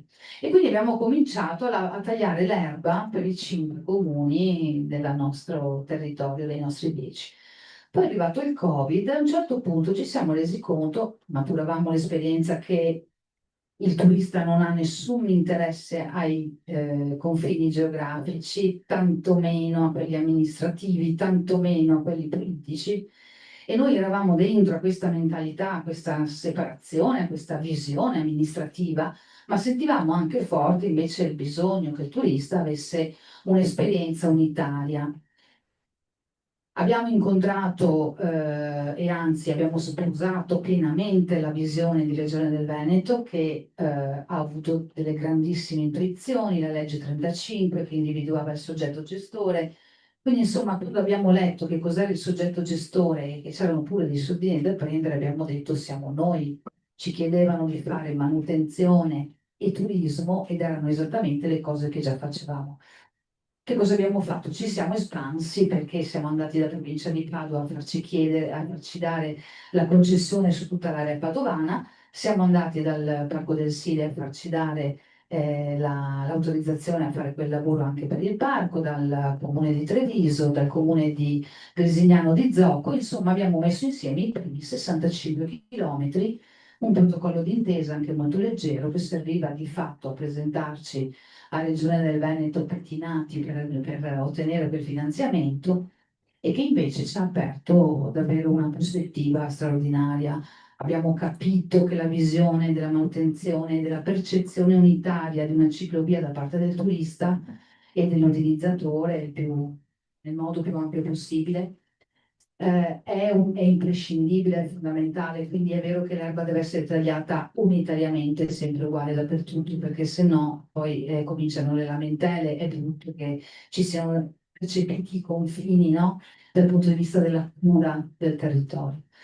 E abbiamo anche cominciato a promuoverla, quindi ci siamo dotati di un sito, ci siamo dotati di immagini coordinate, come ricordava bene prima Diego. E lì abbiamo capito che avevamo anche bisogno di un brand. Cioè Treviso Stiglia non era, era difficile da far percepire se non con una serie di chilometri, peraltro è un tunnel alberato, non so se l'avete percorsa, è bellissima in qualsiasi stagione, quindi vi invito a farlo. Per lunghi chilometri è un tunnel alberato dove uno pedala in piena tranquillità nella natura, se sta dentro un sistema antropizzato e super industrializzato come la provincia di Treviso, Padova e Vicenza. E quindi questo, noi siamo nati per questo motivo e da lì non ci siamo fermati più. Grazie, perché c'è il sentimento dentro e non è, e lo dico apparentemente, diciamo così, come una battuta, ma in realtà credo che sia importante perché, e credo che parlo proprio a livello umano, quando anche dentro le nostre amministrazioni che spesso no, le percepiamo un po' come delle macchine tecnocratiche che fanno il loro punto e basta. C'è un sentimento per andare a fare quello che avete fatto, credo che sia un esempio, perché probabilmente è la sola soluzione per far funzionare, e qui richiamo il concetto di community che diceva Diego prima, cioè di attivatori, perché in questo caso ovviamente non siete la community, siete degli attivatori, e ci vuole un moto umano, un moto personale che nasce dalle persone. Dopo ci sono le opportunità, ovviamente la regione vede, però credo che questo elemento qui forse dovrebbe transitare un po' di più all'interno dei nostri sistemi. Giuliano, tu hai una conoscenza del territorio molto buona, delle Dolomiti, poi della zona del Prosecco, invece ci hai lavorato operativamente. Adesso hai un ruolo di coordinamento dal punto di vista operativo della promozione del marketing territoriale come dirigente regionale. Ti chiederei questa cosa, stando alla tua esperienza e anche le cose che sono uscite. La regione ha un compito arduo come sempre, perché il compito del coordinamento tra i nostri territori a volte anche molto diversi, come anime, come persone. Qual è la tua visione e anche se tu dovessi dare una tua, diciamo così, prospettiva rispetto a questo tema, no? Di come riuscire a far funzionare il locale e il centrale in modo tale che sia di fatto dal punto di vista del mercato un unicum, perché questo è il dire. Grazie Claudio.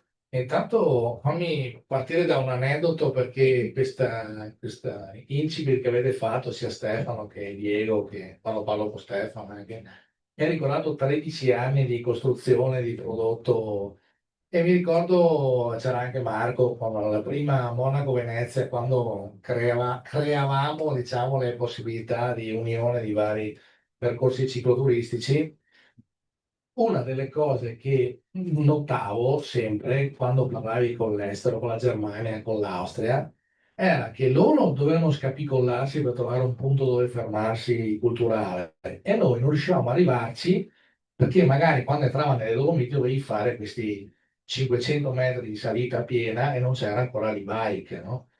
E quindi cioè, ci scapicolavamo su questa cosa qui. Poi, primo press tour che facciamo con un orgoglio impressionante dei tedeschi, partiti dal Museo della Scienza e della Tecnica di Monaco. La prima cosa che con orgoglio ci hanno detto è: qua c'è lo zoo e qui ci sono le ville dei giocatori del Bayern. Cioè, io ero un attimo disorientato su questo aspetto, ma per farvi capire com'è il punto di vista, come cambia poi quando cambiamo determinati territori. Noi viviamo in uno dei luoghi più belli del mondo, il Veneto veramente c'è di tutto. E una delle cose che mi ha fatto anche cambiare la visione e comunque mi ha fatto vedere quanto abbiamo è che quando invece ci portammo nello Stirol, alla prima riunione, credo c'era anche Marco, era il 2012, il rappresentante dell'Ostirol ha detto no, bisogna che li facciamo firmare al museo Swarovski, no? E l'altro disse, vabbè, ma però il museo Swarovski, cioè difficile che un cicloturista uomo si fermi al museo Swarovski, no? E lui si è fermato e ha detto, attenzione, per il cicloturismo sarà sempre il più femminile, e aveva ragione. È veramente diventato più femminile, la e-bike in assoluto ha alimentato questo meccanismo e oggi c'è proprio una ricerca di eccellenze culturali, l'avete fatta vedere anche voi, ed eccellenze gastronomiche che deriva dal cicloturismo. Quindi noi dobbiamo unire le nostre bellezze a queste eccellenze, che è la cosa più importante di tutte, perché noi veramente abbiamo di tutto e di più e quindi in una ciclabile normale il cicloturista può vedere di tutto di più. Però cicloturismo vuol dire sia eccellenze culturali, ma anche eccellenze paesaggistiche. E poi avete visto un altro dato bellissimo di Isnat, che il turista straniero in servizi spende il doppio di quello italiano. Quindi bisogna veramente puntare molto al turista straniero che viene a trovarci, perché chiaramente ha un'esigenza di servizi, di avere servizi maggiore di quello italiano. Però tante cose il cicloturismo, nel caso del paesaggistico, nelle Dolomiti, per esempio nelle colline, noi abbiamo creato le salite della leggenda del Giro con con l'esita del Giro d'Italia. Lo avevamo fatto perché ci eravamo resi conto che nelle fiere, spagnoli soprattutto e belgi, perché allora non c'erano ancora gli sloveni, spagnoli, belgi, americani e inglesi erano in quegli anni là quelli che dominavano la zona, la storia del ciclismo, volevano questi aspetti. Pensate, abbiamo fatto una ricerca nel 2016, il 59% delle volte il Giro d'Italia si è risolto in Veneto e quasi tutte le salite più importanti sono dedicate a grandi campioni che hanno fatto la storia del ciclismo. E questo ci permetteva, quando andavamo per esempio in Spagna, di parlare con Alapitur di Contador, piuttosto che in Belgio, piuttosto che da altre parti. Quindi vedi che è un mix tra eccellenze paesaggistiche, eccellenze culturali, sport, perché lo sport serve sempre, però il cicloturismo è sempre di più cultura ed enogastronomia. Su questo siamo forti, dobbiamo collegare tutte le nostre bellezze. Abbiamo 9 siti UNESCO, molte ciclabili li mettono in collegamento e questa è la cosa più importante di tutte. Ok, grazie Giuliano.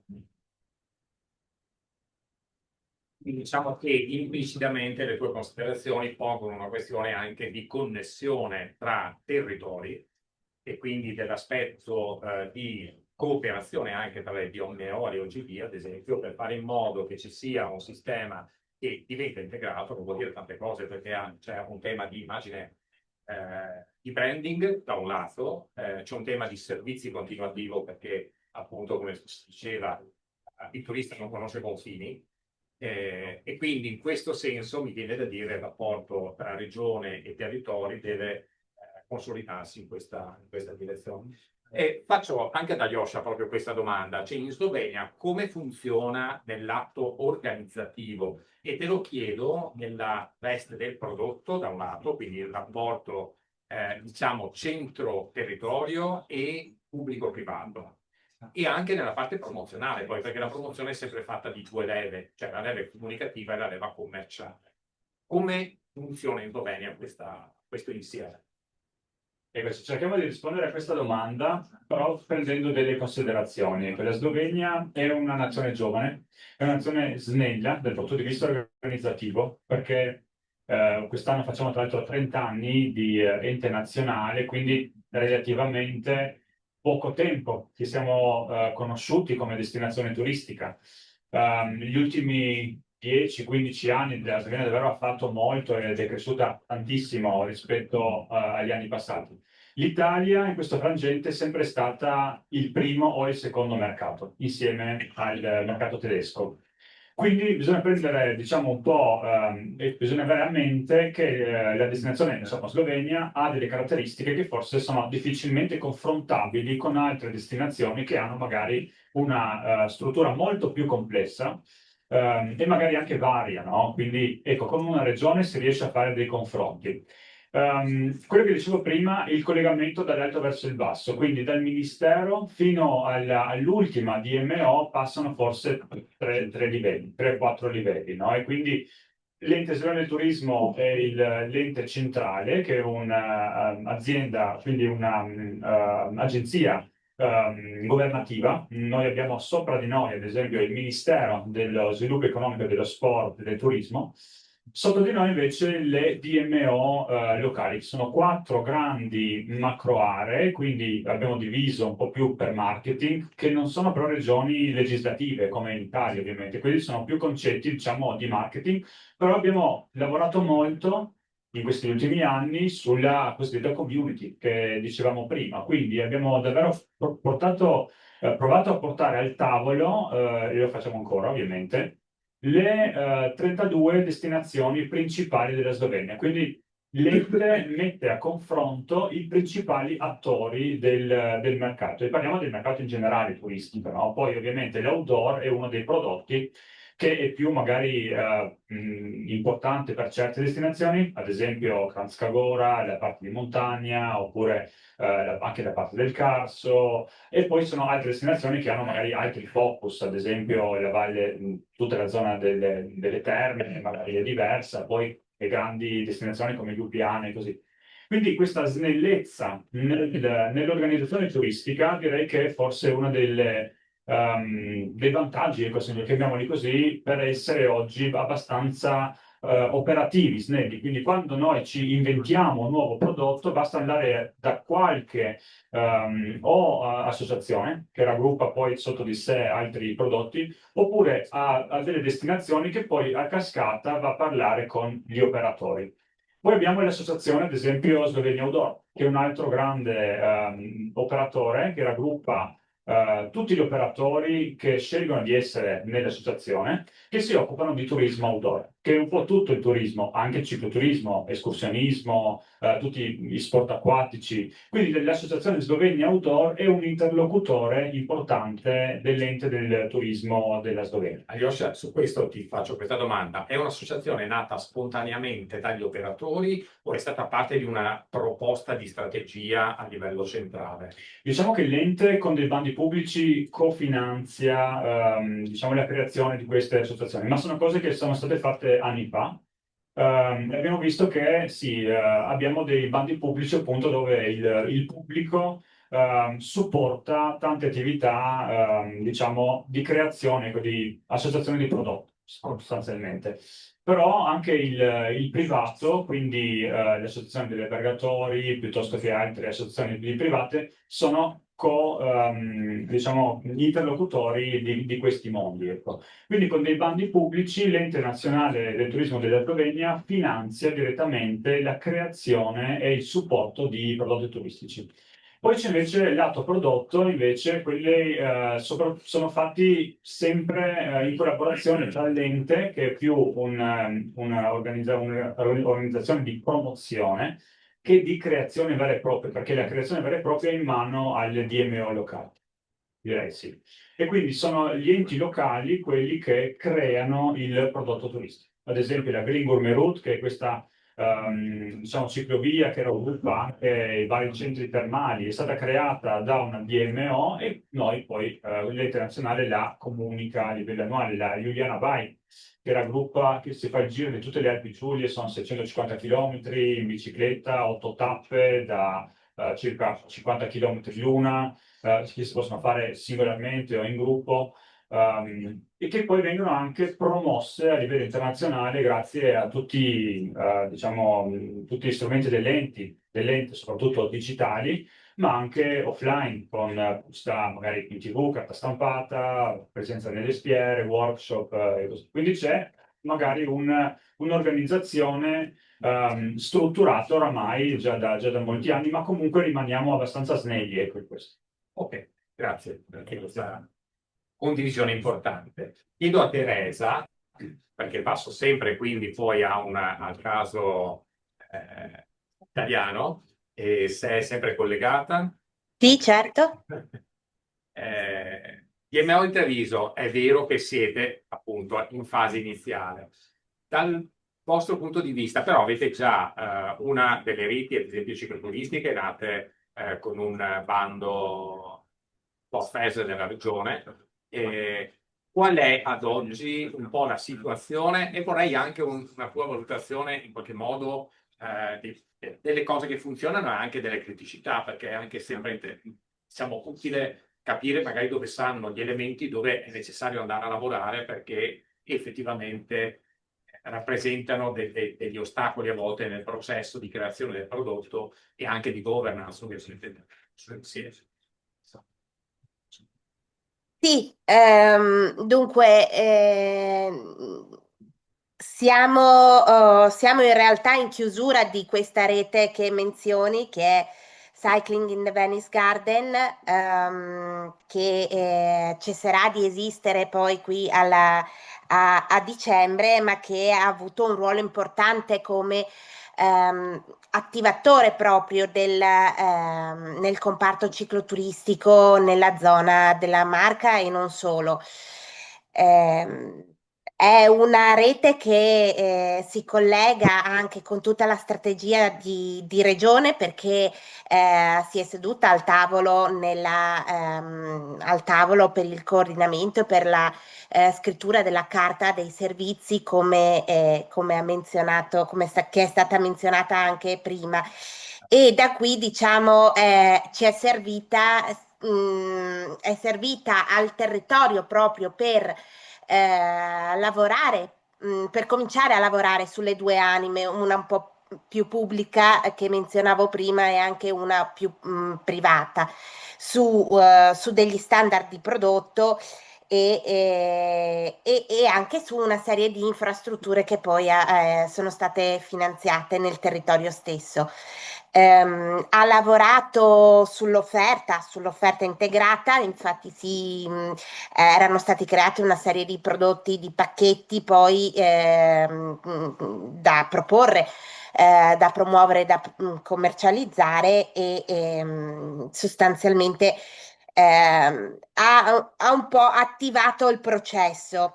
Ora questa rete va a chiudersi, diciamo che si trasporta un po' sul tavolo del cicloturismo della DMO, nel senso che comunque andrà a raccogliere l'eredità che ha lasciato rispetto a quanto costruito e andrà a porre intanto una base per quello che dicevo prima sarà il tavolo di prodotto, per cui una lavorazione di standard, un dialogo con il territorio sia dal lato privato sia dal lato pubblico e poi quindi anche tutta la parte di infrastrutture.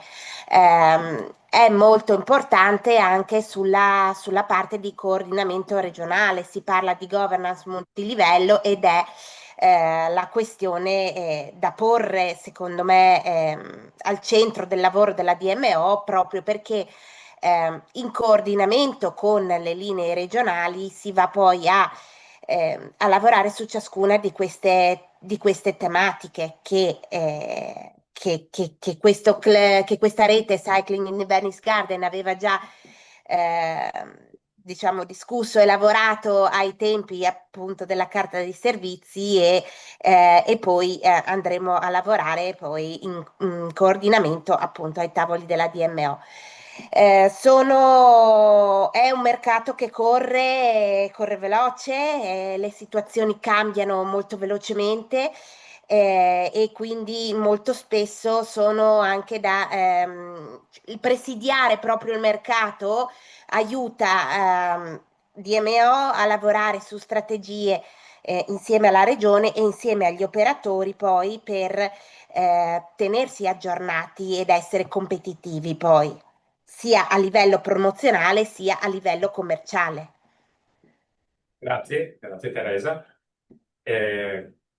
Passando a un livello diverso, no? Quello di un tour operator, che per quello che ci è stato raccontato prima da Elisa, a sua volta, nella logica anche delle esperienze, che sembra essere un elemento che il mercato sta chiedendo, no? Implica e obbliga ovviamente l'operatore ad avere relazione con il territorio.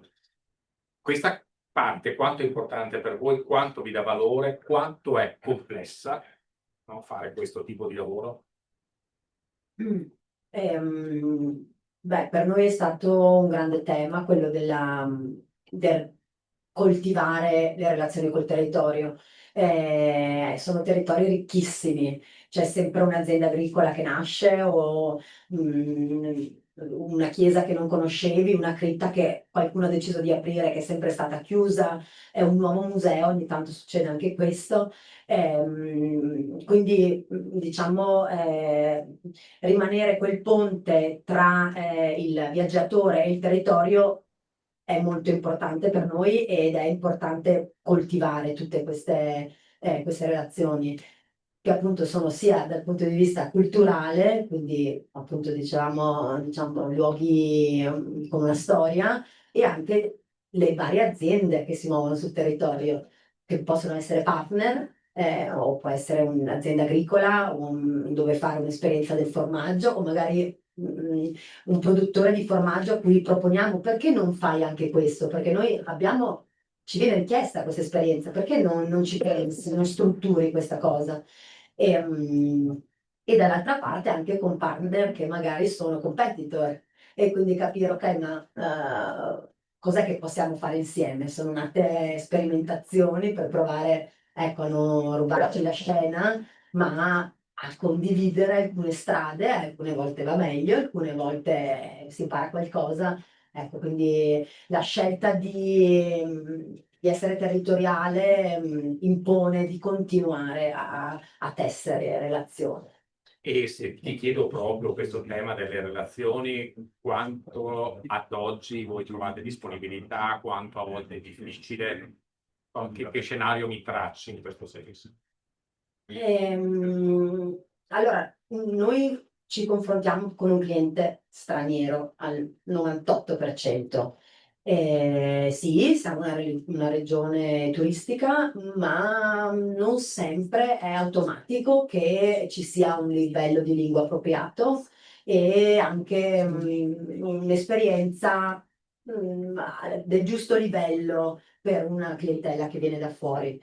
Quindi ecco, non è scontato. Non è scontato, non è così automatico. No, Quindi poi ecco, ci sono in realtà tantissime aziende che lavorano benissimo, però ecco, certe volte diciamo, caspita, c'è un sacco di ricchezza qui, ma ancora manca quel passo per farlo diventare fruibile.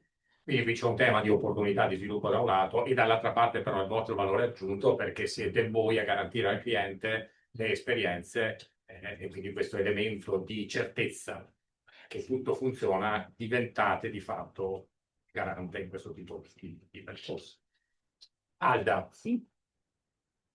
Anche voi, perché prima Diego diceva bene, no, un conto è l'infrastruttura, ma l'esperienza non è comporta solo l'infrastruttura, per tutti i servizi che ci dicono. E quindi nel vostro ruolo, perché dopo mi chiedo anche, no, cioè la Federazione Campo Sampianese va in casa di qualcuno amministrativamente parlando e io magari mi immagino anche questo che ti dice ma voi cosa ci fate qui e che cosa volete? Certo. Cosa succede e cosa vi è successo e cosa succede e anche per te dove stanno gli elementi difficili, no? che si lavora per cercare di superare.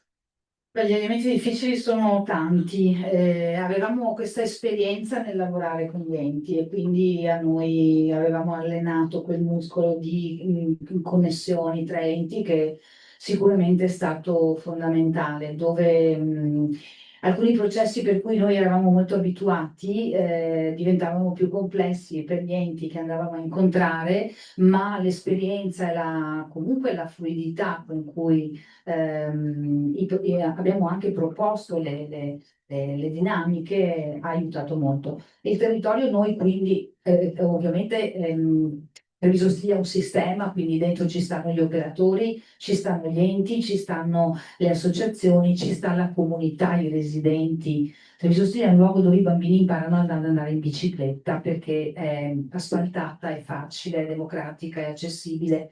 E quindi noi dobbiamo anche rispettare e custodire e anche sviluppare le relazioni con chi vive lungo la Treviso Stiglia, perché sono le nostre sentinelle, sono le persone che ci restituiscono segnalazioni, che condividono il momento dello sfalcio d'erba, allora va bene, allora io taglio quel pezzetto lì che non è mai gestito da nessuno. Quindi questa relazione, questa cura collettiva di questo bene è una potenza insostituibile. Poi, chiaro, ci sono i protocolli di intesa con gli enti, gli accordi finanziari, le call o gli incontri in presenza o da remoto, pubblici, privati o misti per l'accesso ai finanziamenti e quant'altro. Una accountability forte dove noi restituiamo continuamente, quasi alla nausea, i risultati, ma anche le attività, i dati finanziari, perché ovviamente abbiamo la necessità che tutti capiscano e comprendano. Una delle criticità è legata all'ampliamento che Treviso Stiglia avrà. Una delle ipotesi è che Federazione sia il soggetto gestore per tutti i 120.000 chilometri, capite, significa raddoppiare, significa che noi abbiamo messo in piedi un modello che è sostenibile con questo chilometraggio, non lo sarà con un raddoppio del chilometraggio e quindi qui dovremo reinventarci, stiamo già ragionando di farci aiutare anche sul piano organizzativo per trovare delle formule che ci consentano di mantenere il coordinamento, ma di lasciare anche un presidio locale che va a vantaggio di quel processo di comunità di cui dicevamo prima. E questa, per esempio, è una esperienza che ci piacerebbe, non so, ragionare con Dolomiti Venezia, perché avere quelle differenze territoriali richiede una specificità anche di chi va a operare, se dentro a un contesto, a un contenitore di senso e di visione che è unico. Grazie, grazie. Giuliano, siamo in chiusura. Ho lasciato l'ultimo una cosa che anche qui, in quello che è stato raccontato prima, ci sono luci d'ombre, no, del tema degli eventi, perché ce ne sono tantissimi, ovviamente non sempre si riesce a coordinare. Siccome oggi stai seguendo quell'eventino che si chiamano Olimpiadi, ok? Un ragionamento, diciamo così, a partire da quello, ma poi ritornando nel nostro territorio, anche su eventi, diciamo, non di quella portata, però questo tema degli eventi, quanto incide, quanto è importante e quali sono, mi verrebbe da chiedere, quali sono gli errori da evitare perché tutto funzioni bene. Allora, mi ha fatto sorridere positivamente, ovviamente, quando ho visto 22 eventi grave, qua c'è qualcuno che insomma ne ha organizzati in questa sala di eventi grave. Io vedo sempre le varie dinamiche negli eventi, no? Vedo l'organizzatore che arriva e giustamente propone un evento bellissimo, lui vede diciamo, la rosa dei partenti. Noi poi vediamo come turismo, da una parte vediamo i pernottamenti, dall'altra vediamo l'aggancio, per esempio, delle cellule telefoniche con Wind, Team, Vodafone, abbiamo fatto in tanti modi. Quindi vediamo come un evento si dipana. L'aggancio delle cellule lo vediamo perché è importante capire se arrivano via aerea o con l'auto o in altri modi e lo vediamo principalmente anche dai prenottamenti, ma un evento è fondamentale. Adesso stiamo andando a organizzare credo, quello che è il più grande evento del mondo, le Olimpiadi. Olimpiadi, Mondiali di calcio e Tour de France sono la triade dei tre grandi eventi mondiali sportivi in questo momento. È un evento che a livello, diciamo, di organizzazione gare ormai sta arrivando al dunque, nel senso che tutte le gare sono a posto e sono pronte a partire, c'è una super organizzazione. Noi dobbiamo adesso però, diciamo, creare dei meccanismi di promozione all'interno di questi eventi, esattamente come facciamo anche negli eventi ciclistici, che ci permettono da una parte di fare in modo che questo sia un punto di partenza, non un punto di arrivo, che crei una legacy e che quindi ci permetta di ragionare sugli anni a venire in base all'evento che noi stiamo andando a creare. Adesso noi creiamo un evento che è super, lo creiamo attraverso 2, 3 territori, 4 territori, perché c'è Lombardia, Veneto, parte del Trentino e parte dell'Alto Adige, e vedi come si lavora insieme, ma è vero che a Cortina sarà il clou di tutto quanto e noi siamo proiettati nel cercare di raccontare ai giornalisti che verranno a trovarci da tutto il mondo la bellezza di questa regione, la bellezza paesaggistica, la bellezza culturale, la bellezza enogastronomica.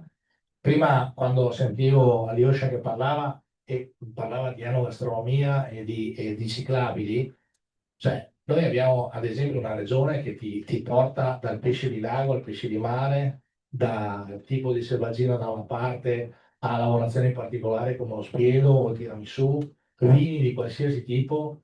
Abbiamo vini dall'aperitivo fino alla fine pasto, grappa. Quindi per un cicloturista questa regione è come vivere un film, perché veramente arriva qui e trova una cosa che non c'è da altre parti, non c'è, nel senso che a me è capitato di fare ciclabili sia in Spagna che in Francia, bellissime come quella dei Castelli di Rovira, dove è tutto creato perfettamente, c'è l'interazione treno-gomma, rotaia e anche canale, perché ti fanno andare con la bicicletta sul canale. Però è creato e tu di fatto vedi Castelli di Rovira bellissimi, ma vedi un prodotto, castello. Qui invece ne abbiamo veramente di tutto. Passiamo dal castello alla Villa Veneta, al patrimonio dell'umanità, mangiando in maniera incredibile. Quindi io spererei che gli eventi, quando vengono creati, come quelli che abbiamo creato, ma nel ciclismo ne abbiamo creati parecchi, mi viene in mente i mondiali di grave che abbiamo fatto nelle colline Prosecco, vedo Massimo Panigher, che è stato uno degli artefici, sono stati importantissimi perché da quello abbiamo cominciato a dialogare col mondo attraverso l'evento mondiale e a raccontargli cosa c'era nel nostro territorio. E noi abbiamo visto negli anni successivi arrivare un sacco di cicloturisti che, tra l'altro, nel caso delle gare così importanti, scaricano le tracce dei grandi campioni. Adesso lui parlava giustamente prima di Pogacar e di Roglic, ma io ho visto proprio di persona la traccia di Wout van Aert sui mondiali di gravel, era impressionante quando l'avevano scaricata, impressionante. E infatti sono venuti a provarla e hanno portato turismo nella nostra regione. Grazie anche di questo. Quindi c'è un tema anche sulla questione degli eventi, di riuscire a farli diventare quello che effettivamente un evento dovrebbe essere, uno strumento potente di comunicazione, apicale proprio per la sua essenza, e fare in modo che si trascini tutto quello che è il contenuto territoriale che in Veneto abbiamo.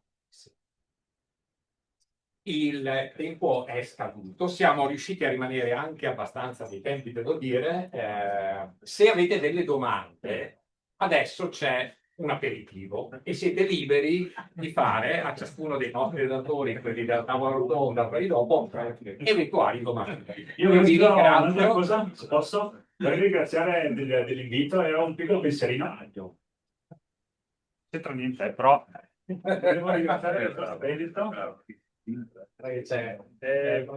Volevo ringraziare i rappresentanti di Regione Veneto per l'invito di oggi, regalando una maglia.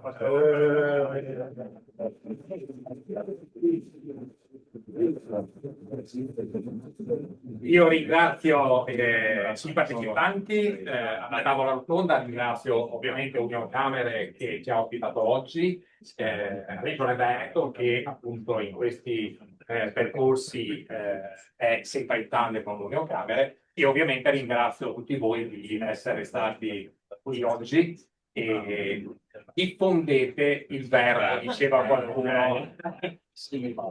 Fare un'osservazione io, tutti i relatori, ma la sua slide sulla competenza degli